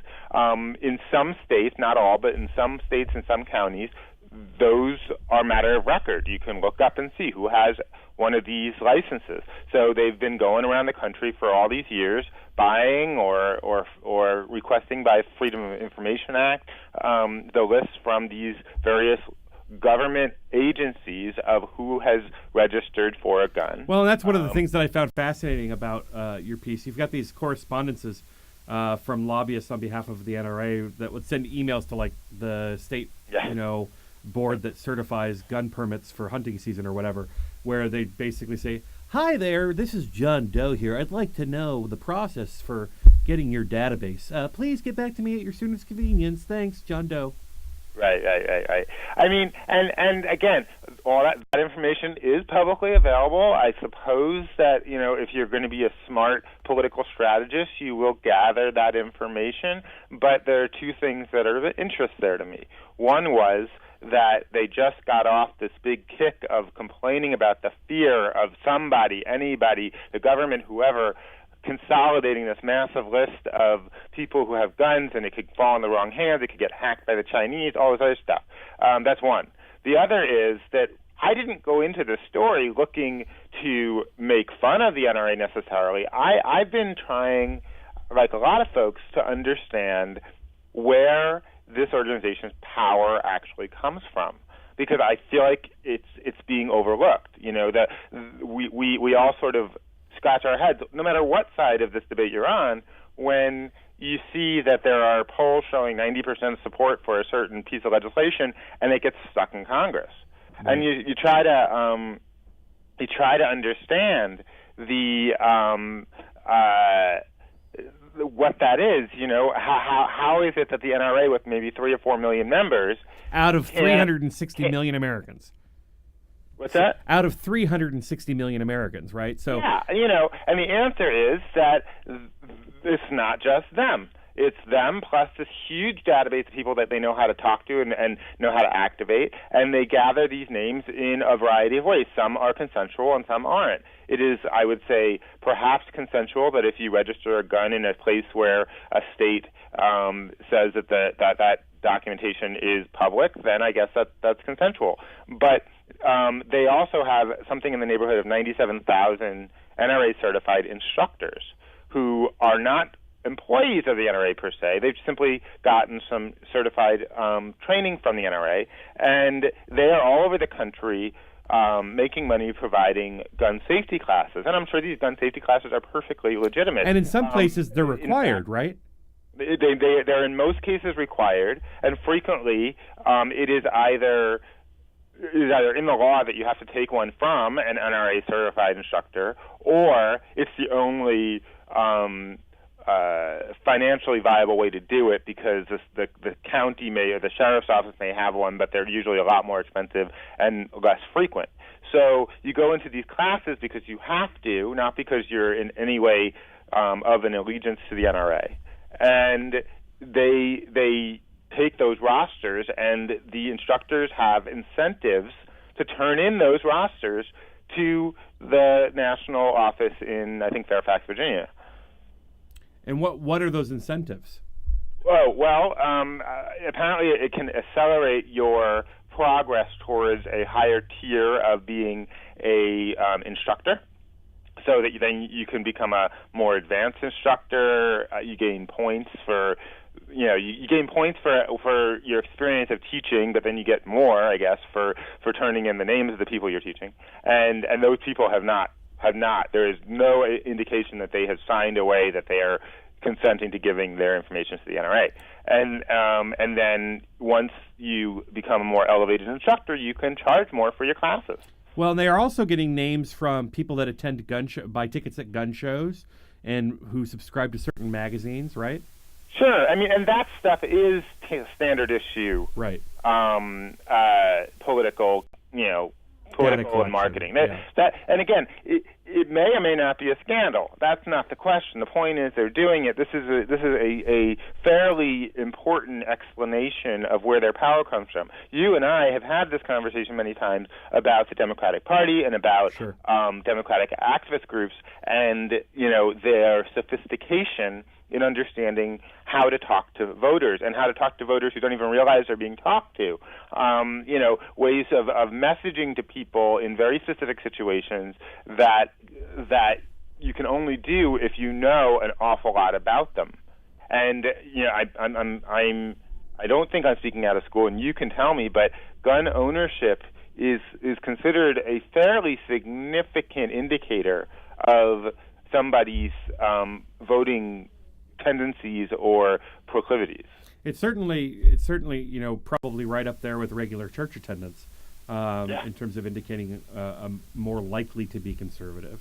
And certainly if you have a couple cross indicators where not only are they a gun owner, but they took a class and they have a magazine subscription and they went to a gun show twice, then you know that person is probably ripe for being activated. Right, and and the thing about it is that okay, so it's the NRA, they have this political operation and so on. The point here is that it's huge and probably singular in the world of activist politics. Right. You probably don't see like the League of Conservation Voters walking around with a list of everybody who's ever gotten a beach permit. Right. I mean, it's a little or a different. camping permit. And the Obama machine was very impressive, but it was constructed and developed for a specific one single day event, or maybe a couple of weeks given early voting. Sure. But these big national presidential campaigns are huge, and they are certainly ever more sophisticated.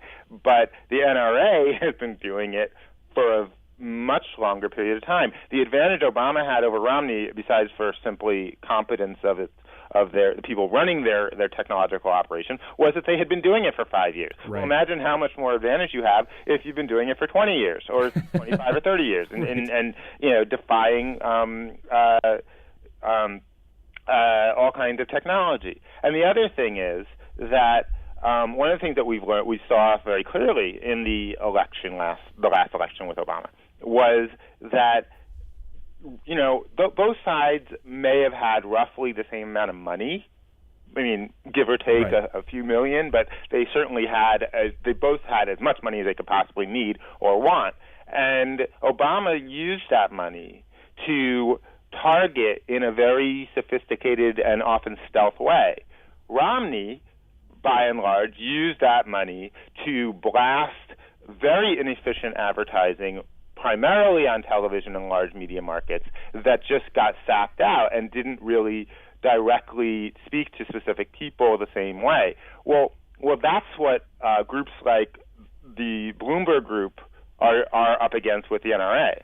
I mean, the Bloomberg Group can go into Cleveland or Little Rock or wherever they're going, and they can put up ads that humiliate this particular senator over his position about something, but it's nothing compared to what the NRA can do in Little Rock to speak directly to specific people and just save all that wasted money. So when we talk about the time it's going to take the Republican Party as an institution to catch up with Democrats, you're talking about something very similar, how long it's going to take gun control advocates to catch up with Gun Inc. or the NRA. Yeah, I mean, I don't know how anybody compares to that, even with all of Michael Bloomberg's money. Right. The historic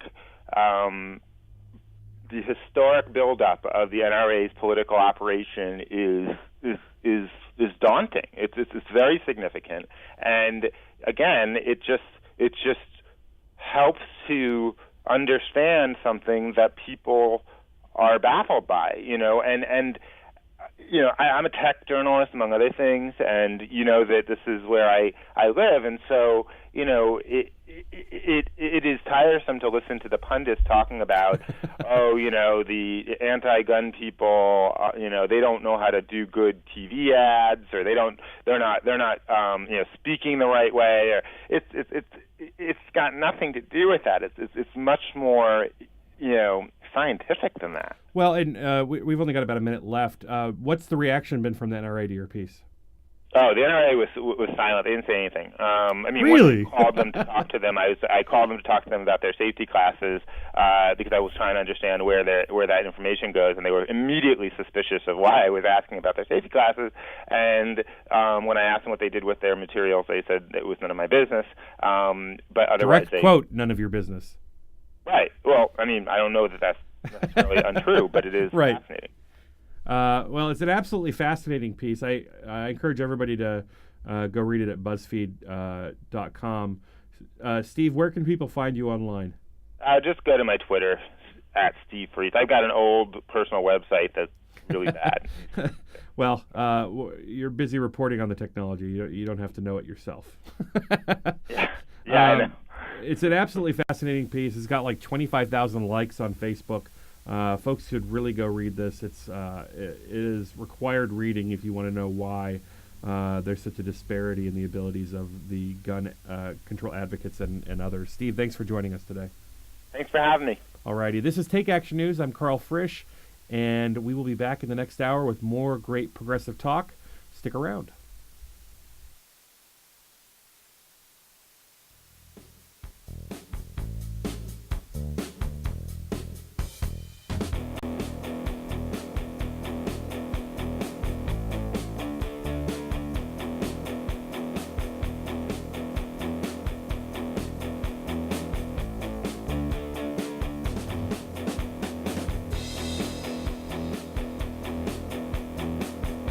Hey there, Matthew Filipovich here, host of the creatively titled Matthew Filipovich Show, which, by the way, you can hear every single Saturday from 8 a.m. to 10 a.m. right here on 1480 a.m. We Act Radio. Now, I'm going to be honest with you people, I'm not the smartest guy in the world, but I like talking to smart people who are smarter than me, some of the smartest, funniest, most badass progressives out there. People like Glenn Greenwald, Naomi Klein, Cenk Uygur of the Young Turks, Jamie Kilstein, Allison Kilkenny, Alan Grayson, Jeremy Scahill, Jim Hightower, and more. That's right, I said more. Don't believe me? Well, tune into the Matthew Filipovich Show every single Saturday from 8 a.m. to 10 a.m. for some of the best in liberal talk, news, comedy, and interviews right here on 1480 a.m. We Act Radio. You're listening to We Act Radio, WPWC 1480 AM. Now get out there and do something. You're listening to WIN, Workers Independent News, a production of Diversified Media Enterprises. I'm Doug Cunningham.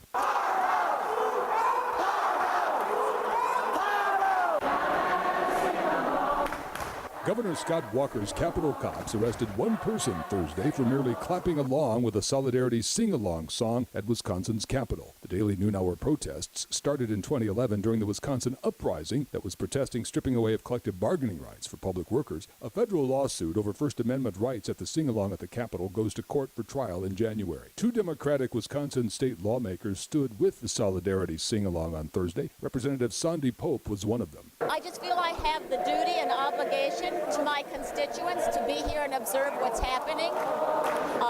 As this administration chooses to try to suppress the people's voice, I want to be here to see it. I also do not want this administration to feel that it can intimidate and silence the voice of the people. Wisconsin State Representative Diane Hesselbein had a sign that said her office hours were right now during the sing-along. I've been here the last few weeks, actually with my constituents, letting them express their opinions about what's going on in our state capitol. The Constitution speaks for itself. People are allowed to come here when they want to. Holding up big letters that said unintimidated, the singers filled Wisconsin's rotunda with songs of protest. Have you been to jail for justice? I want to shake your hand. Labor singer-songwriter Ann Feeney, on a national Summer of Solidarity tour with United Steelworker activists and others, stood with the Solidarity singers and got a very warm reception as the singers sang their rendition of her song, Have You Been to Jail for Justice? People didn't boycott the bus in Montgomery for a weekend. It took over a year of constant struggle. And I know that Wisconsin knows how to fight back. And you're doing it, and you're doing such a great job, and it's such an honor and a thrill to come back into the Capitol and see that you're still here. You're still here. So I'm so glad to stand in solidarity with you. Lars Pripp is an ex-Marine member of Veterans for Peace. He carried a sign in Wisconsin's Capitol Rotunda that said, Political Prisoner Number 52. I was arrested 2 times at the Capitol for being at the sing-along. And I'm here because it's a fight against fascism. The Capitol Police are taking political prisoners. I want to see people in the streets. John Schultz is a retired United Church of Christ minister from Madison, Wisconsin. And I'm here as a Christian pastor because I think that there are serious justice issues involved here. It's a moral witness, but it's informed by my faith and who I am as a Christian person to free the oppressed. You've been listening to WIN, Workers Independent News. For more information, visit laborradio.org. Packers. Vikings. We come from different places. Uptown. Downtown. We come to different conclusions. Half empty. Half full. But when we live united, we make a real difference in the building blocks of life. Children succeed in school, families gain financial stability, the health of our neighbors improves, and suddenly so do our communities. Real change won't happen without you. Live united. So give, advocate, volunteer, live united. Sign up today at liveunited.org. Brought to you by United Way and the Ad Council. Attention citizens, I have received inside information revealing that global terrorists are targeting us again. Their target is not Washington, New York City, or even Disneyland. Rather, it is Concord. You know, in New Hampshire, the state capital. Even though only about 43,000 people live there, Concord apparently has strategic significance, for the local police, fully backed by the city council, are preparing for a horrific terroristical assault. Specifically, they're seeking $258,000 from the Department of Homeland Security so they can gird themselves by purchasing a Lenco Bearcat G3 armored vehicle. This bold stand to defend the homeland was revealed by the New Hampshire Civil Liberties Union, which obtained a copy of the grant request. Actually, it is not al-Qaeda terrorists that have Concord's police gearing up for war, but, quote, the domestic type of terrorists. Really? In Concord? Yes, insists police, referring vaguely to daily challenges and warning that the threat is real and here. Who are these domestic demons? The police finger two groups, Occupy New Hampshire, whose violence has mostly been in the form of doing litter pickup days, and the Free State Project, a libertarianish outfit trying to convince 20,000 like-minded people to move to New Hampshire. Neither group is armed or dangerous, and both are committed to nonviolence. Yet the police claim they need a Bearcat G3 to respond to terrorism involving, quote, chemical, biological, and radiological materials, as well as explosive gases. This is Jim Hightower saying the most explosive gas in this case is coming from police officials who have tagged their own peaceful citizens as terrorists. And the real threat to our security is the Department of Homeland Security, which keeps shoveling our tax dollars into the militarization of police forces all across the country. If you like these feisty pops of populism that Hightower zings out on the airwaves, check out the Hightower Lowdown. Jim's monthly newsletter provides the in-depth lowdown on what the greed heads of Wall Street and the boneheads of Washington are doing to us behind the scenes. With Hightower's saucy Texas humor and truth-telling populist perspective, the Lowdown literally can lift you up. And get this, you can have the Lowdown delivered to your mailbox or email each month for only $15 a year. Yes, 12 issues, only $15. Check it out, hightowerlowdown.org. Oh, drat these computers. Have you people ever seen computers before? I hear there's rumors on the internet. I've used on the Google. I gotta get on that internet. I'm late on everything. A series of tubes. They're so naughty and so complex. Computers are my forte. Welcome back. This is Take Action News. I'm Carl Frisch, and as we begin this final hour of the program, we go to, like we do every week, Dr. Digipol, Alan Rosenblatt. Alan, what do you got for us this week? How's it going, Carl? Good. This week we're going to talk about a recent Twitter town hall hosted on August 15th by the new ambassador to the United Nations, Samantha Power. And I want to start out by saying great kudos to the ambassador for taking the initiative to do a Twitter town hall. It was organized around the hashtag #WhatMatters, soliciting questions in advance of the town hall, and then she answered a whole bunch of questions during the course of the allotted time on August 15th. And that's great. And she answered questions ranging from Burmese government, child slavery, a little bit on Darfur, so a whole bunch of different stuff, Rwanda. But that said, there was some problems because the technical execution of it was particularly lacking. And I've talked about Twitter town halls in the past, and one of the big challenges of Twitter town halls is that when you are engaging in questions and answers from an audience on Twitter, if you reply directly to them, then only the intersection of your audiences, of your followers, sees the response because of Twitter's and when you're a fairly prominent person, the likelihood that somebody following Susan Powers would also be following I'm Crazy Over Monkeys 34 is very small. Right. So she was smart to respond to the questions by putting a period in front of the @sign, which was great because that way everybody who follows Samantha Power would see the tweets. The problem was that she didn't retweet the question that she was responding to, so nobody had any idea what the question was that she was responding to. You could see the follow-up by expanding the tweets and see what people responded to in response to her comments, but you didn't know what the original question was. So I generally tend to recommend that people retweet the question they're about to answer, and then either answer it without a reply or put a period in front of the other person's name so that everybody can see it. The other thing is that for the first 3 quarters of the town hall, Ambassador Powers forgot to use the hashtag for the event. Now, that makes it hard for people who are following the hashtag, but it also makes it hard to collect a timeline of the interactions by simply clicking on the hashtag and seeing all the tweets. So that's a big problem. After her first response, somebody replied to her and said, hey, you should use the hashtag, and it took her another dozen tweets or so before she did. The third thing I think that was the breakdown is that the U.S.-UN Twitter handle, which is the handle of the mission to the United Nations, should have been retweeting the entire conversation. It should have been sort of the moderator between Ambassador Power and the people asking questions. And so that every time somebody asked a question that she was going to answer, basically everything that she tweeted should have been retweeted by UN as sort of an official transcript above and beyond hers. Those are the things that I would really recommend. Now, that said, again, I really want to give her kudos for having done this in the first place, because there's nothing like having public officials use Twitter to interact with the public in order to increase a sense that the public is being listened to. Well, okay, fine. So more officials should do this. Now, what happens is more officials end up doing it.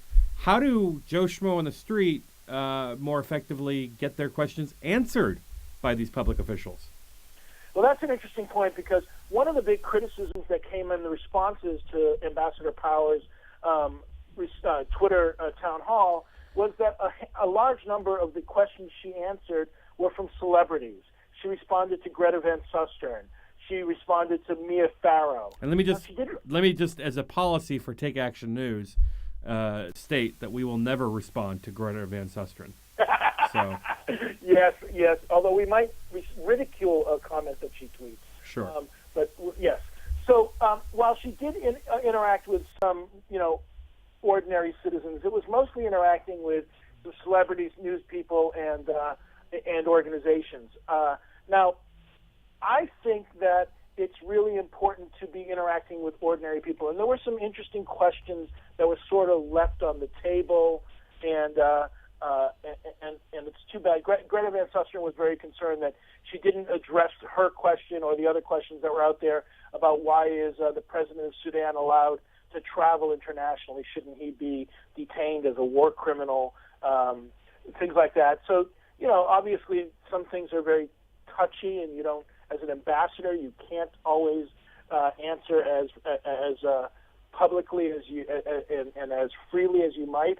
It's not like Louis Gohmert answering anything and everything with whatever comes to mind, regardless of whether it's true. Right. She has to be a bit more measured in her responses. Well, I mean, in fairness, she has a brain. He does not. Yes, a brain. I don't suppose anybody, Susan Powers, wasn't using the hashtag Egyptian coup. No. In fact, she did use the CRPD hashtag. I'm not really sure what that one is, but mostly she used, when she started using hashtags halfway, through it, she was using the What Matters hashtag, which is the one that the press release from the State Department said to use. She did use the Afghanistan hashtag. She did use the Rwanda hashtag. So anytime she mentioned a country by name, Egypt, Russia, she used a hashtag, and she did use the LGBT hashtag. So let me ask you this: how do I avoid being a person at home who's frustrated that my question just isn't getting answered? What's the best way to I know you can't guarantee that you're going to get your question answered or addressed, but what are some of the techniques that somebody can take at home when they're formulating a question to ask over Twitter? So I like the idea of when you submit the question, include a couple of Twitter names of sort of watchdogs. So if you're asking a question of Samantha Power about Sudan, you might include Nicholas Kristof or another reporter who covers Sudan, their Twitter hashtag, or an organization that is... Peer pressure, I like it. Right, yeah. So you're essentially every time, and then you ask people to retweet it, so that every time it gets retweeted, not only is the person you're asking the question going to see it, but all these watchdogs would be looped in as well. It's funny, Alan, because that's how I got a $50 credit from Delta Airlines. Alan Rosenblatt, Dr. Digipol, thanks for joining us this week. Oh, always my pleasure. Alrighty, and when we come back, we're going to talk about the Activist of the Week, Nicole Rizzi. Nod, nod, wink, wink. This is Take Action News. I'm Carl Frisch, and we will be right back.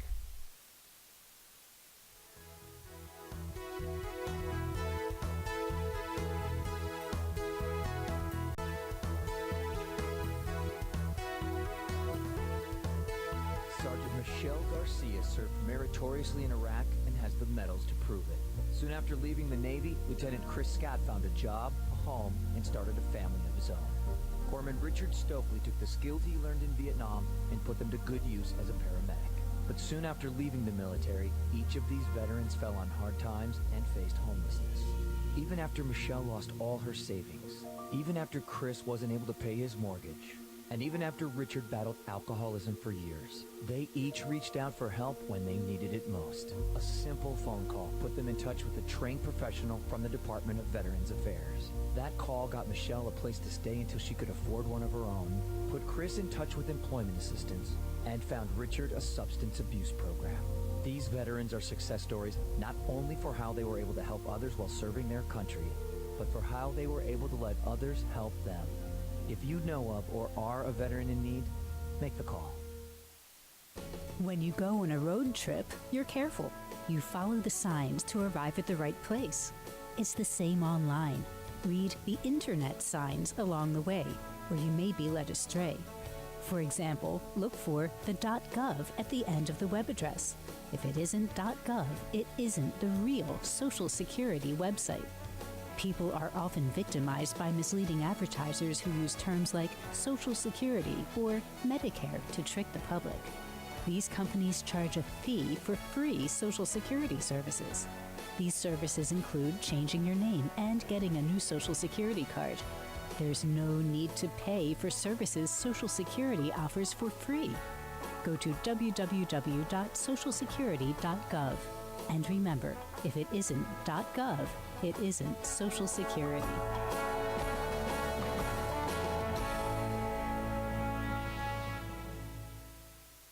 Would you like to secure stable employment, affordable, high-quality child care, or an opportunity to serve your community through meaningful volunteer and internship experiences? If so, UPO is the place for you. Hello, I'm Andrea Thomas, Vice President of Administration and Chief of Staff for UPO. As the Community Action Agency for Washington, D.C., UPO has proudly served the residents of Washington for the past 50 years. Annually, we impact the lives of nearly 100,000 Washingtonians, 100,000 people advancing their education, securing employment, maintaining housing stability, and investing in their communities through volunteerism. Our vision is a Washington of thriving communities and self-sufficient residents. To learn more about our services and how you can partner with us or donate, visit us at www.upo.org. UPO, where we are uniting people with opportunities. Take Action News is proud to be sponsored by Healthcare for America Now. HCAN is a national coalition of more than 1,000 groups in 50 states, representing 30 million people. HCAN works to promote, defend, implement, and improve the Affordable Care Act at both the state and federal levels. They also try to protect Medicare and Medicaid, increase corporate accountability, and confront forces that seek to take away critical services. HCAN believes in creating jobs, not cutting programs people depend on. HCAN runs comprehensive issue campaigns that mobilize people at the grassroots and define the public debate. HCAN is fighting to protect, implement, and improve the new health care law through national and state-based legislative and regulatory campaigns built on grassroots action, public education, communications, policy analysis, and groundbreaking research. HCAN has become a respected voice and national leader on health care while continuing to focus on aggressive field activity. Support HCAN, Healthcare for America Now.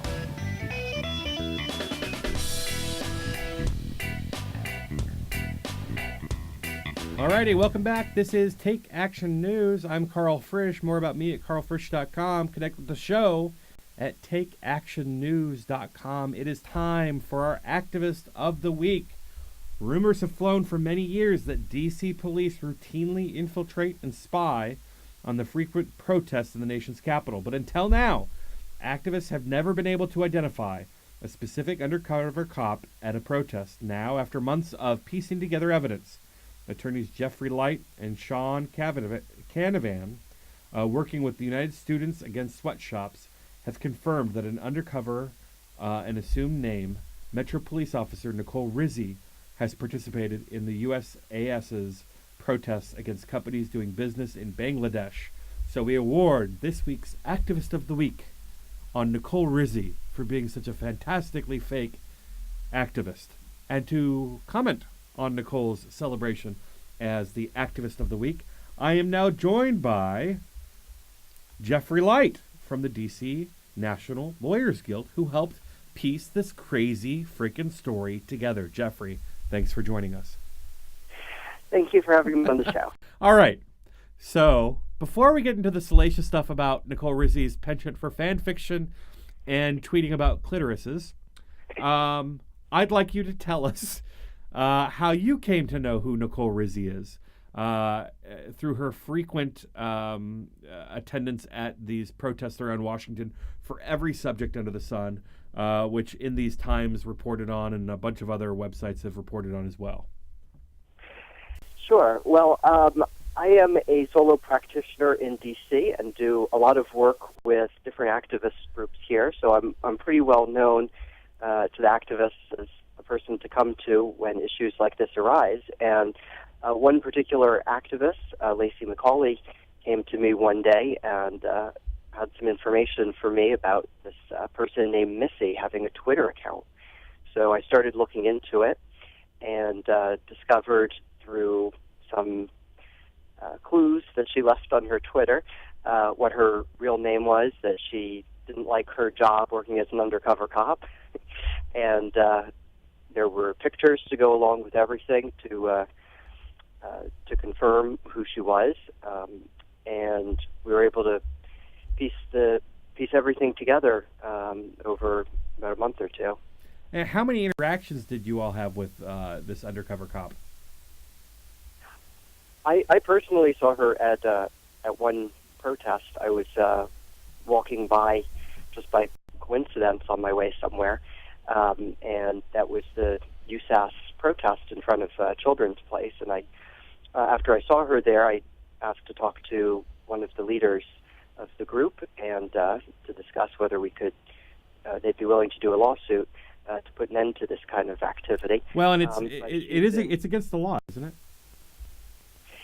Yeah, DC is pretty unique in having a law that specifically deals with police investigations into First Amendment activity and has some very specific procedures that MPD needs to follow and has some very specific guidelines about when an investigation is appropriate and not appropriate.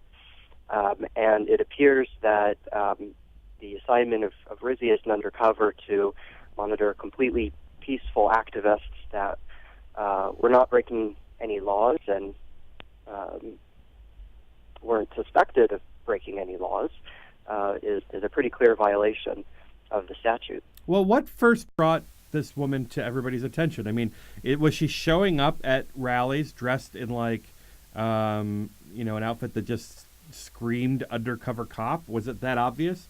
Or was somebody actually following her on Twitter and was like, wait a minute, you're what? No, I mean, she did a pretty good job of dressing and acting the part. People thought it was weird that she came to all of these protests and was a little bit standoffish and sort of always needed to go right after the protest.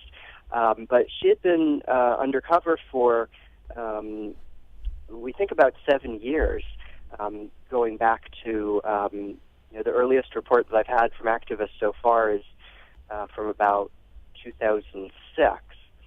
So she had a lot of people fooled. What ended up happening was she was at a bar with Lacey and a friend of Lacey's one evening, and the friend said, I follow somebody on Twitter who looks a lot like this person and seems to have similar interests, and said this to Lacey, and afterwards Lacey went and checked out the Twitter profile and was able to see that it was the same person, and then she came to me with that information. Okay, so now that she's been discovered and there's this, lawsuit, why don't we get into what Brightest Young Things brought us, which is the fact that this particular officer also had a side hobby of writing semi-pornographic fan fiction about the show Rizzoli Isles, which I've never seen. I imagine it's a perfectly fine television program. But tell us about this fan fiction, if you would be so kind. Not just that show. Before that, she wrote about guiding light. And I'm not really an expert on fan fiction, but it appears that she had a very extensive online collection of fan fiction. She was on blog radio. There was a Ustream channel with her being interviewed. So she was sort of a mini celebrity in this online community. Yeah, I'm pretty popular when it comes to fan fiction myself. I maintain a Muppets Take Manhattan fan fiction page, so I'm being I'm kidding, of course, but they're just like the jackpot with this woman. Was she attending any of the planning meetings of these protests? When she came to the USAS protests, she asked about future protests coming up, but those were mostly planned internally. They weren't by the organization. But she had been coming to planning meetings for other things, for the inauguration, for the last inauguration, for one of the anniversaries about the war in Afghanistan.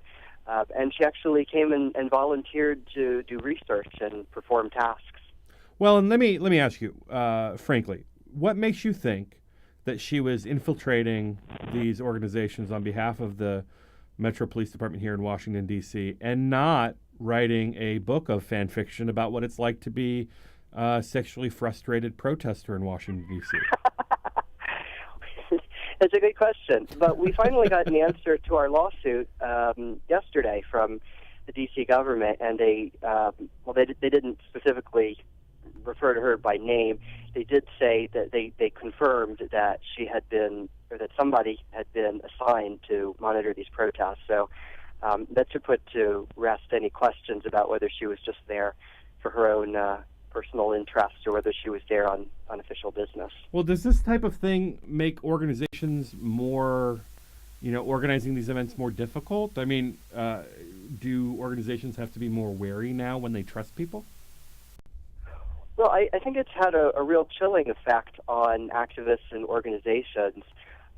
Mostly, people are now a lot more suspicious of people they meet who are new to the activist community. They're people that aren't already known, and people are starting to question, anybody could be an undercover cop if this person was able to do it for 7 years, and some people kind of got a weird vibe about her, but that happens sometimes. Well, and it seems like every few years we get one of these stories. Jeffrey Light with the DC National Lawyers Guild. Jeffrey, where can people find your fan fiction? That is something I have not gotten into yet. Well, I would recommend the Care Bears. It's a fantastic cartoon, and it's just ripe for such a thing. Jeffrey, where can people follow your work? Well, I sad to say I don't have a Twitter or real social media presence myself, but so you're an undercover cop. But I do a lot of the work that I do appears on the DC National Lawyers Guild and the national offices, National Lawyers Guild websites. Fantastic, Jeffrey. I want to thank you for coming on to talk about our Activist of the Week, Nicole Rizzi, who, in addition to being a undercover cop who had infiltrated all these organizations to spy on their protests, was also a fan fiction aficionado. Jeffrey Light, thanks for joining us. This is Take Action News. I'm Carl Frisch, and we'll be back after this break. Stick around.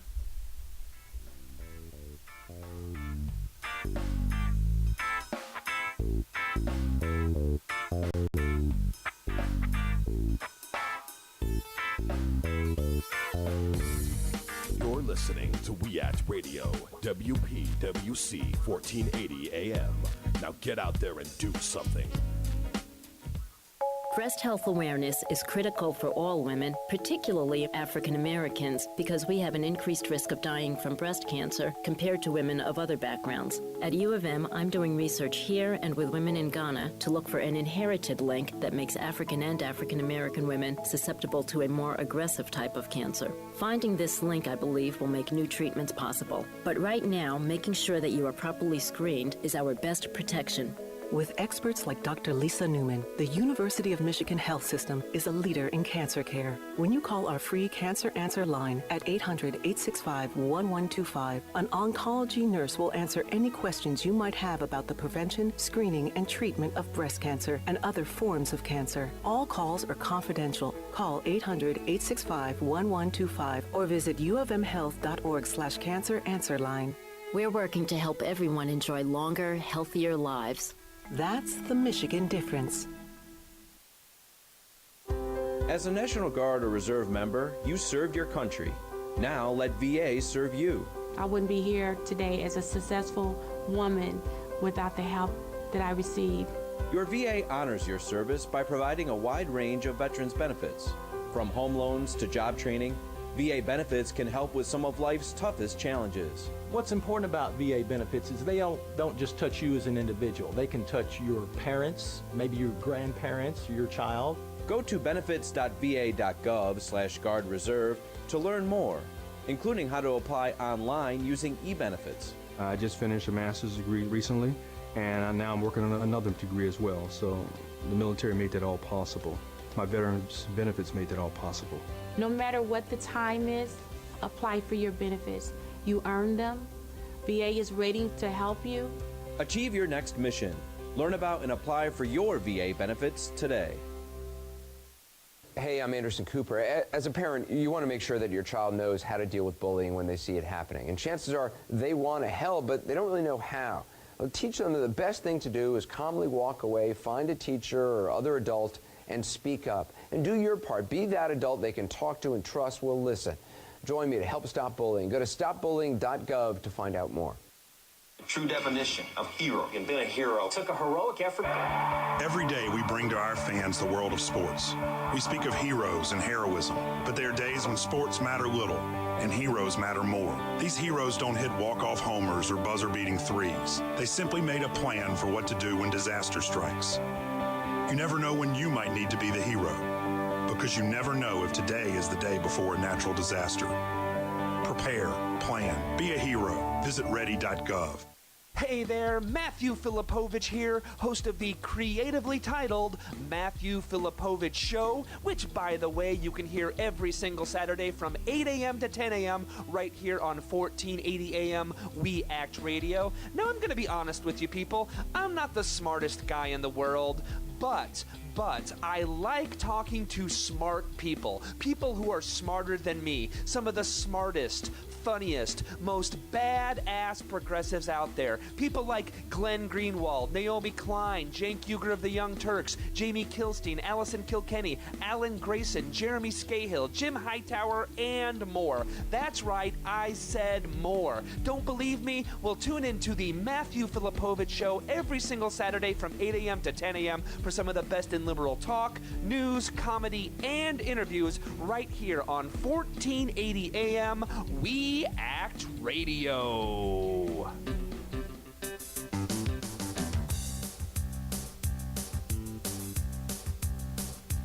Welcome back. This is Take Action News.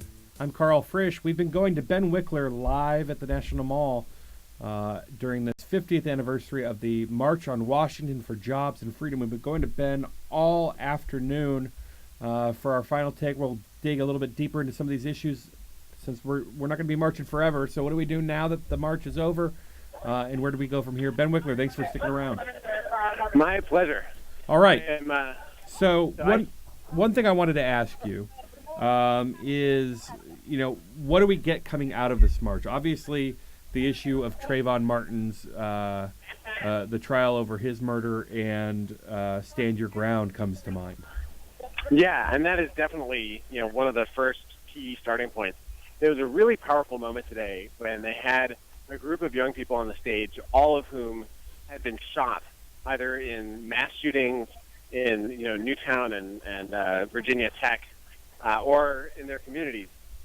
And each of them said, what they'd survived, and then said, and my voice matters. And there's a real sense here that their voices do matter now. Like there's a real movement to change gun laws, and it's a movement that's kind of gone beyond, I think, where the gun reform movement has been for the last several decades. At this point, it's seen as kind of a core social justice and civil rights issue across the country, and lots of different communities are coming together around it. So I think that there's really there's kind of been a lull around that issue over the last few months. There was a period where states were introducing laws, and then there was that terrible vote in the Senate. But I kind of have the sense that there's going to be a resurgence of interest and activity around that stuff coming out of this. And I think that starting with the push to repeal Stand Your Ground laws in all the states where they've been passed, it's a big one.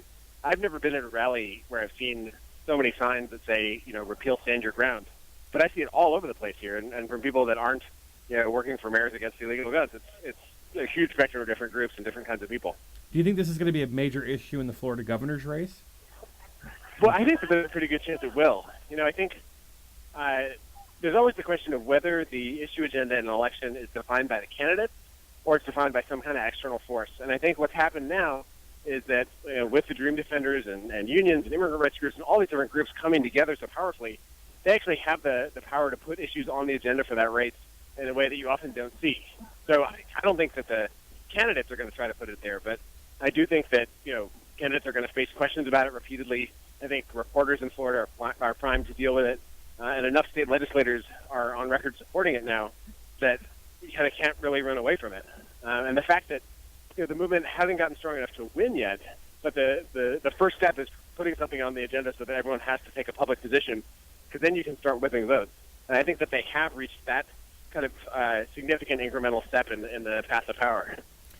Well, and then on another front, and probably more attention has been drawn to it of late because of the Supreme Court case, the Voting Rights Act being gutted by the Supreme Court, conservatives on the bench, and the efforts of Eric Holder, the first African-American Attorney General, and others to, somehow stop these conservative states from passing these arcane attempts to limit the right to vote. Do you think that's going to be one of the bigger through lines that we see coming out of this?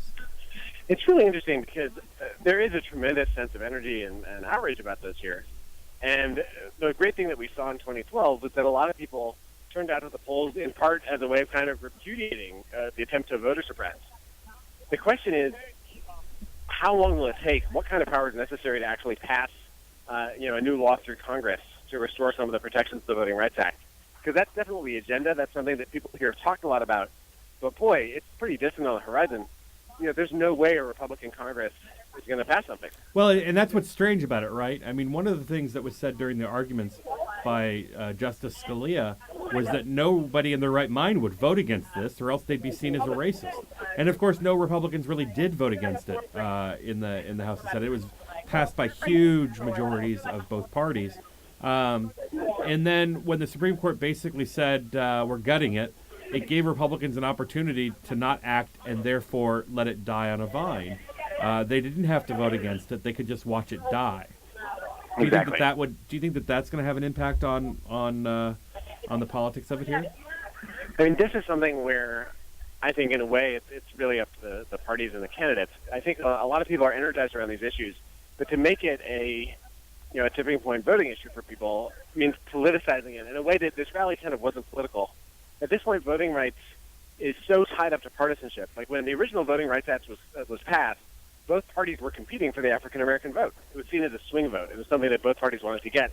In a way, it was sort of like immigration reform now. The Republicans know that they're basically buried unless, at least the sensible Republicans know, they don't have an electoral future unless they figure out a way to appeal to Hispanics more. But the African-American vote is not being contested by Republicans at this point. They're basically writing it off and trying to reduce it as much as possible. So it's a lot harder to create a case for a Republican to vote for it, which means it becomes a kind of battle line partisan issue where you just have to elect a lot of Democrats if you want to pass a law that supports African American voting rights, and that's a long road. And the rhetoric here, and I shouldn't say rhetoric, but sort of the basic convictions here have been lofty in a way. They've been sort of universal, fundamental human rights, and there hasn't been as much talk about the specifics of the kinds of political battles that are going to be needed to protect these rights again.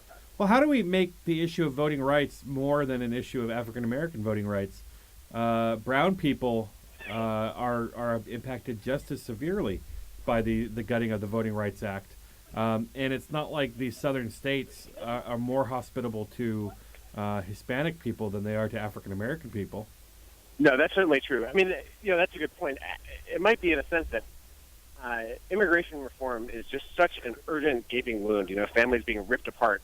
It's so acute for people. It's so directly felt that that's kind of going to be the first, second, and third priority in a way until we make significant progress on it. And I love that Republicans think they're actually helping their cause by advancing immigration reform in the way they have.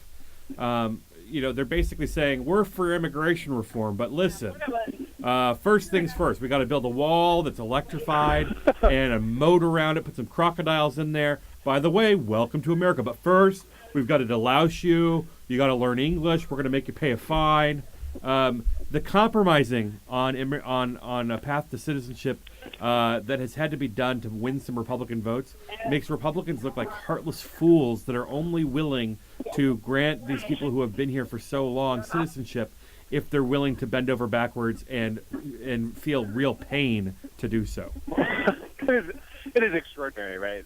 It sort of comes from a place of if a big part of your support comes from people who, like it or not, are basically racist, you have to keep them voting for you by showing off how tough you are, then you have to go to these extreme lengths that are just totally nuts in order to convince them that you haven't abandoned playing to their biases or their misbeliefs or what have you. Well, in fairness, Ben, I would say that they're not all racist. Some of them are actually quite worse. They don't believe that they're racism, but they're willing to play on other people's racism. Oh, yeah. No, I'm talking about, there's racism, and then there's the cynical people who are like, look, I'm just going to make a sop to the racist in order to get their vote. Speaking of such people, really quick before I let you go for the afternoon, Glenn Beck 3 years ago had his own little event here in Washington, D.C. What do you think the differences between the two are? Aside from this one being diverse and uplifting, and the other being paranoid and all white? Well, Glenn Beck stood in front of the Lincoln Memorial right around the anniversary of the Civil Rights March and had a giant picture of Martin Luther King behind him on the stage. Right. And today, they didn't need a giant picture of Martin Luther King because they actually stood for the things that he stood for. Well, they also had his son. Yeah, and they had his son. And, they had the King family. They had the King legacy, and they had the King spirit here, and it just kind of spoke volumes about, who's really walking in his shoes. The other thing that was gratifying was there was a sense of realism here. Overall, the sense of understanding the people. It wasn't pie in the sky. People were talking about real issues that affected them, and it just felt like this is a reality-based community. This is what an actual movement looks like that's in it for the long term, and that was just very satisfying. Well, I don't think anybody's ever described Glenn Beck as being part of the reality-based community. That's a good thing. Ben Wickler, where can people find you and tell you how much they have appreciated you checking in all afternoon with us? Appreciate it. At Ben Wickler on Twitter, that's at BenWikler, or go to FlamingSwordOfJustice.com to check out our show. That's it, FlamingSwordOfJustice.com. Ben's fantastic show. You should also sign up for the podcast on your iTunes and give it a bunch of stars and tell them how much you love it. This is Take Action News. I'm Carl Frisch, and we will be back after this to close out the show. Stick around.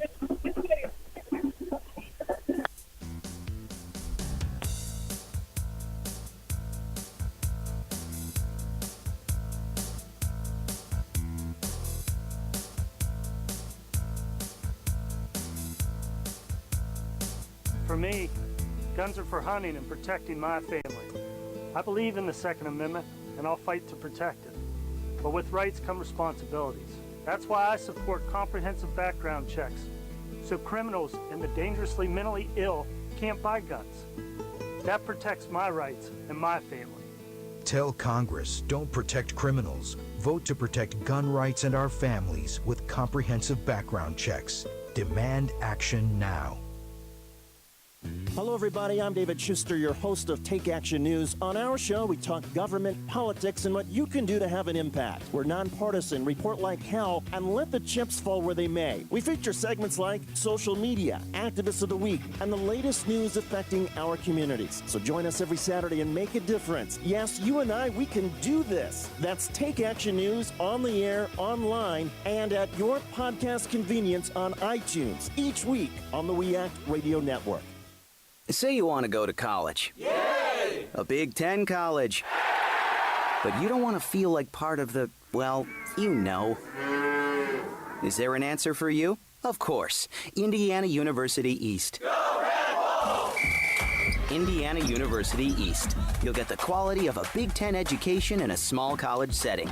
IU East offers more than 50 fields of study, from accounting to political science, taught by internationally recognized faculty with an average of 18 students per class. So it's not, student number 95A-6273, please report to. It's more like, hey, John, welcome to class. Best of all, you'll graduate with one of the most respected degrees anywhere, a degree from IU. Don't wait. Go to iue.edu. or call 800-959-EAST to arrange a visit to Indiana University East. IU. Focused on you. We Act Radio is a very proud partner of the Start at Westminster, a harm reduction, prevention, and awareness initiative sponsored by the Westminster Presbyterian Church right here in D.C. START stands for Syringe, Treatment, Advocacy, Resources, Training. These are the core elements of the harm reduction philosophy at START. The goal of this program is to reduce transmissions of HIV, hepatitis, and other bloodborne infectious diseases by empowering those at risk of infection with the tools, resources, and referrals they need to take charge of their health. Over the past year, the Start at Westminster tested over 1,600 people, and they're averaging about 150 tests each month.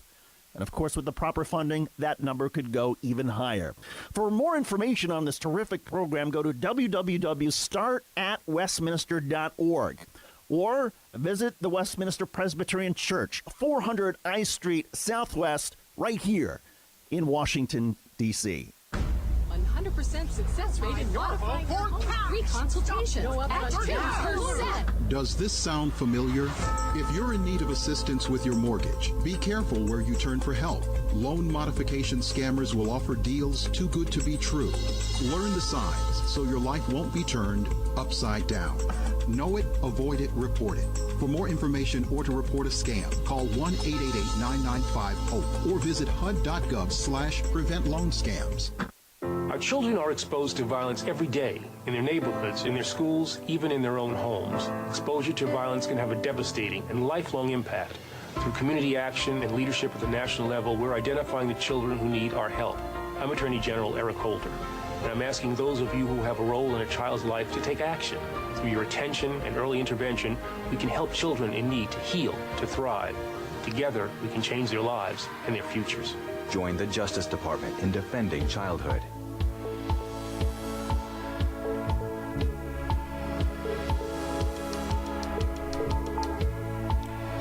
Welcome back to Take Action News. Rounding out the show, I'm Carl Frisch. More about me online. Follow me on Twitter and Facebook and Instagram and all the other social medias you can think about at Carl Frisch, or visit my website, carlfrisch.com, to sign up for email alerts, KarlFrisch. Don't forget to connect with the show at takeactionnews.com. Follow us on Twitter and Facebook. It began with a frantic 911 call from a woman in Dusty, Arizona border town. A gang claiming to be affiliated with the Border Patrol had shot her husband and daughter. It was initially assumed that the murders were products of border drug wars ravaging the Southwest, until the leader of one of the more prominent offshoots of the Minutemen movement was arrested for plotting the home invasion as part of a scheme to finance a violent anti-government border militia. And hell followed with her. Crossing to the Dark Side of the American Border is award-winning journalist David Nywert's riveting account of the life and death of America's Minutemen and the terrifying story and psychology of movement leader Shauna Ford. Joining us now to chat about his new book, which is just a fantastic read, is David Nywert. David, thanks for joining us. Thanks for having me on, Carl. Absolutely. So, I remember when this story came out and all the right-wing media outlets that covered this as precisely how you lay it out in the book, that it was some sort of, part of the drug war going on down there. We quickly learned that was not the case, right? Well, right, and they actually within 2 weeks of the murders, it quickly turned out to be this woman who was part of the Minutemen, and she was doing it too. She thought she was ripping off a cartel drug house, but what she really had been was set up to take out a local competitor of another drug dealer, and they went in there with guns ready, and they shot up a bunch of people, including a 9-year-old girl. And what was the reaction right after that happened? Well, initially, no. When Shauna was arrested 2 weeks later, the story changed from being one of this is another bloody thing and the bloody episode in the drug cartels. Drug war. Basically, it was originally, portrayed as these murders were portrayed as the cartel's murders creeping over the border. But in fact, it turned out to be this woman from the Minutemen. And as soon as that happened, then the Minutemen themselves and everybody associated with them couldn't move fast enough to get away from Shauna Ford and disclaim her and pretend that she'd had nothing to do with them.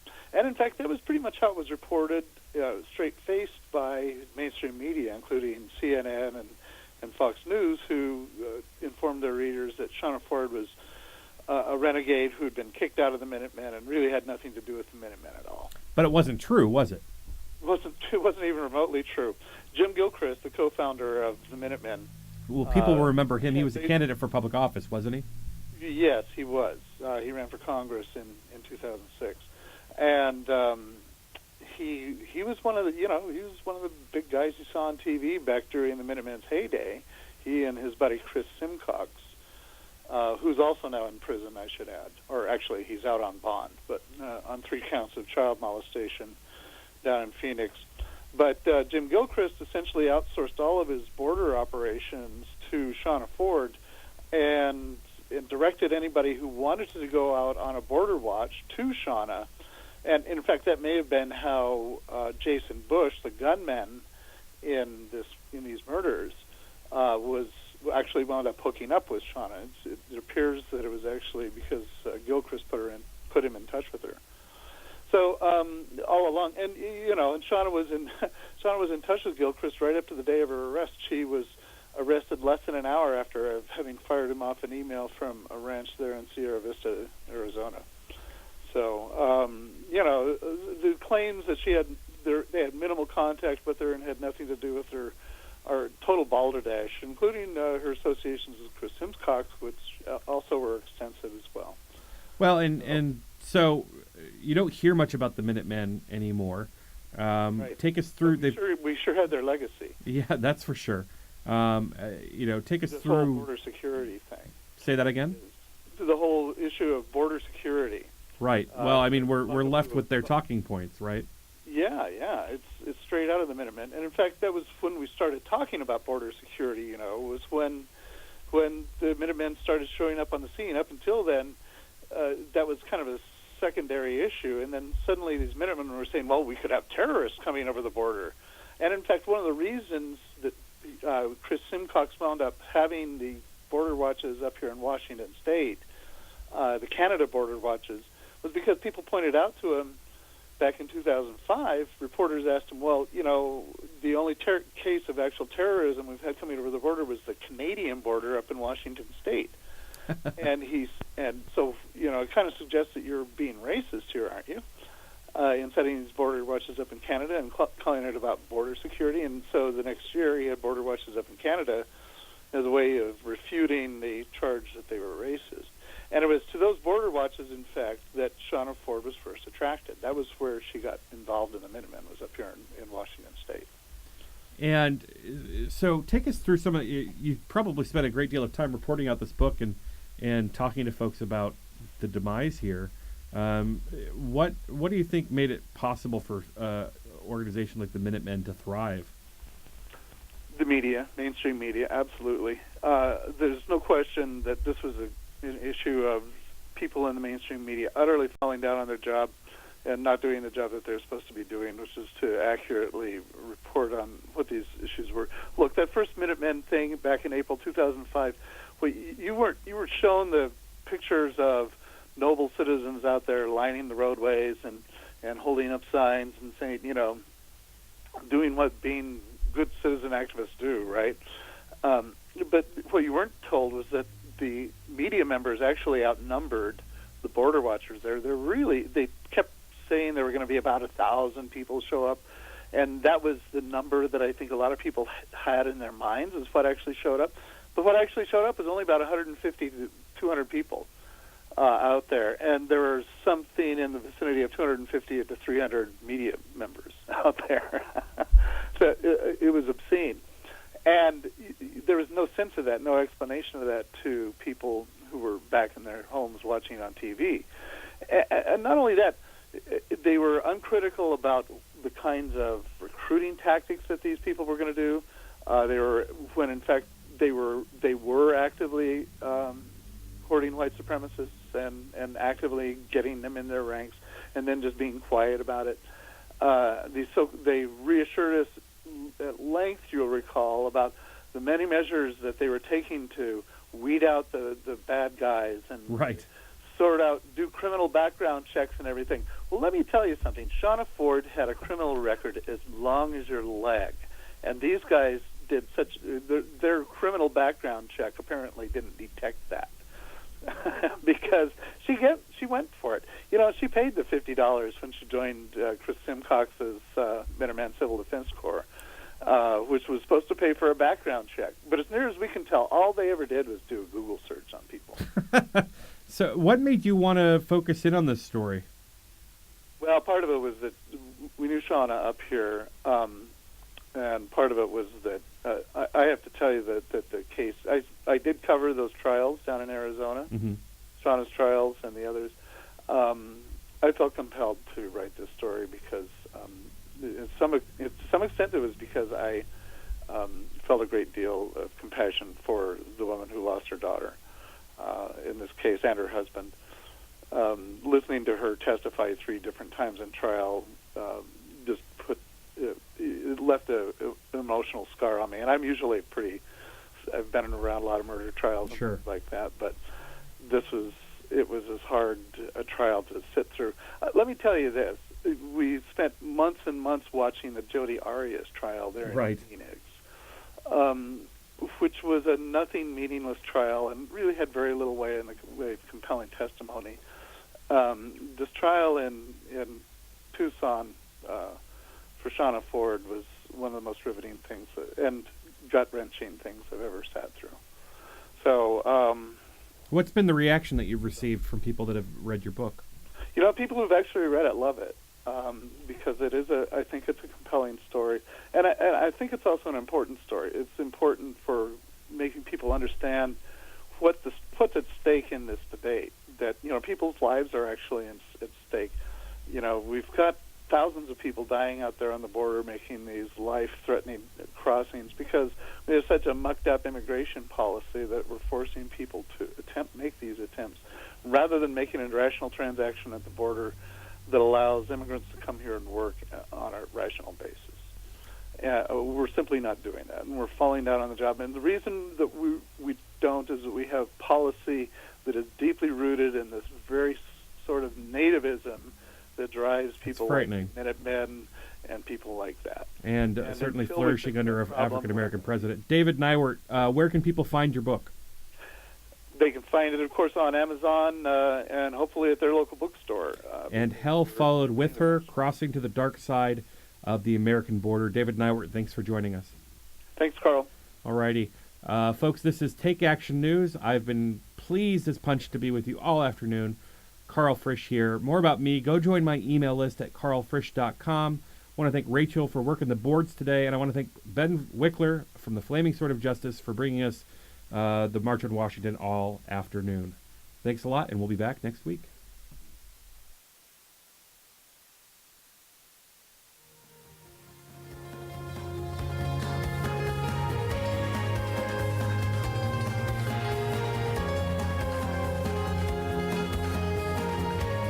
I'm Gary Johnson, former governor of New Mexico.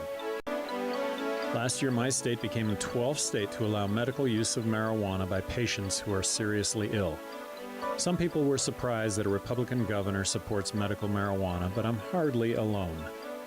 Groups like the American College of Physicians, American Nurses Association, and American Public Health Association have all acknowledged the medical value of marijuana. New research about medical marijuana is coming out almost every day, showing remarkable potential in all sorts of serious conditions, including cancer, AIDS, and chronic pain. But some in government still want to put politics and ideology ahead of public health. To learn more about medical marijuana and what you can do to help, contact the Marijuana Policy Project at 1-877-JOIN-MPP or visit them on the web at mpp.org. Thanks.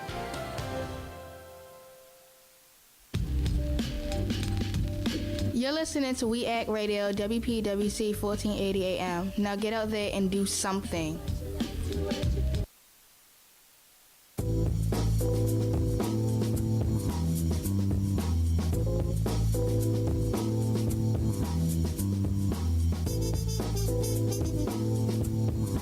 Welcome to Breaking Through with Kristen Raufinkbeiner, powered by Moms Rising on the We Act Radio Network. I'm your host.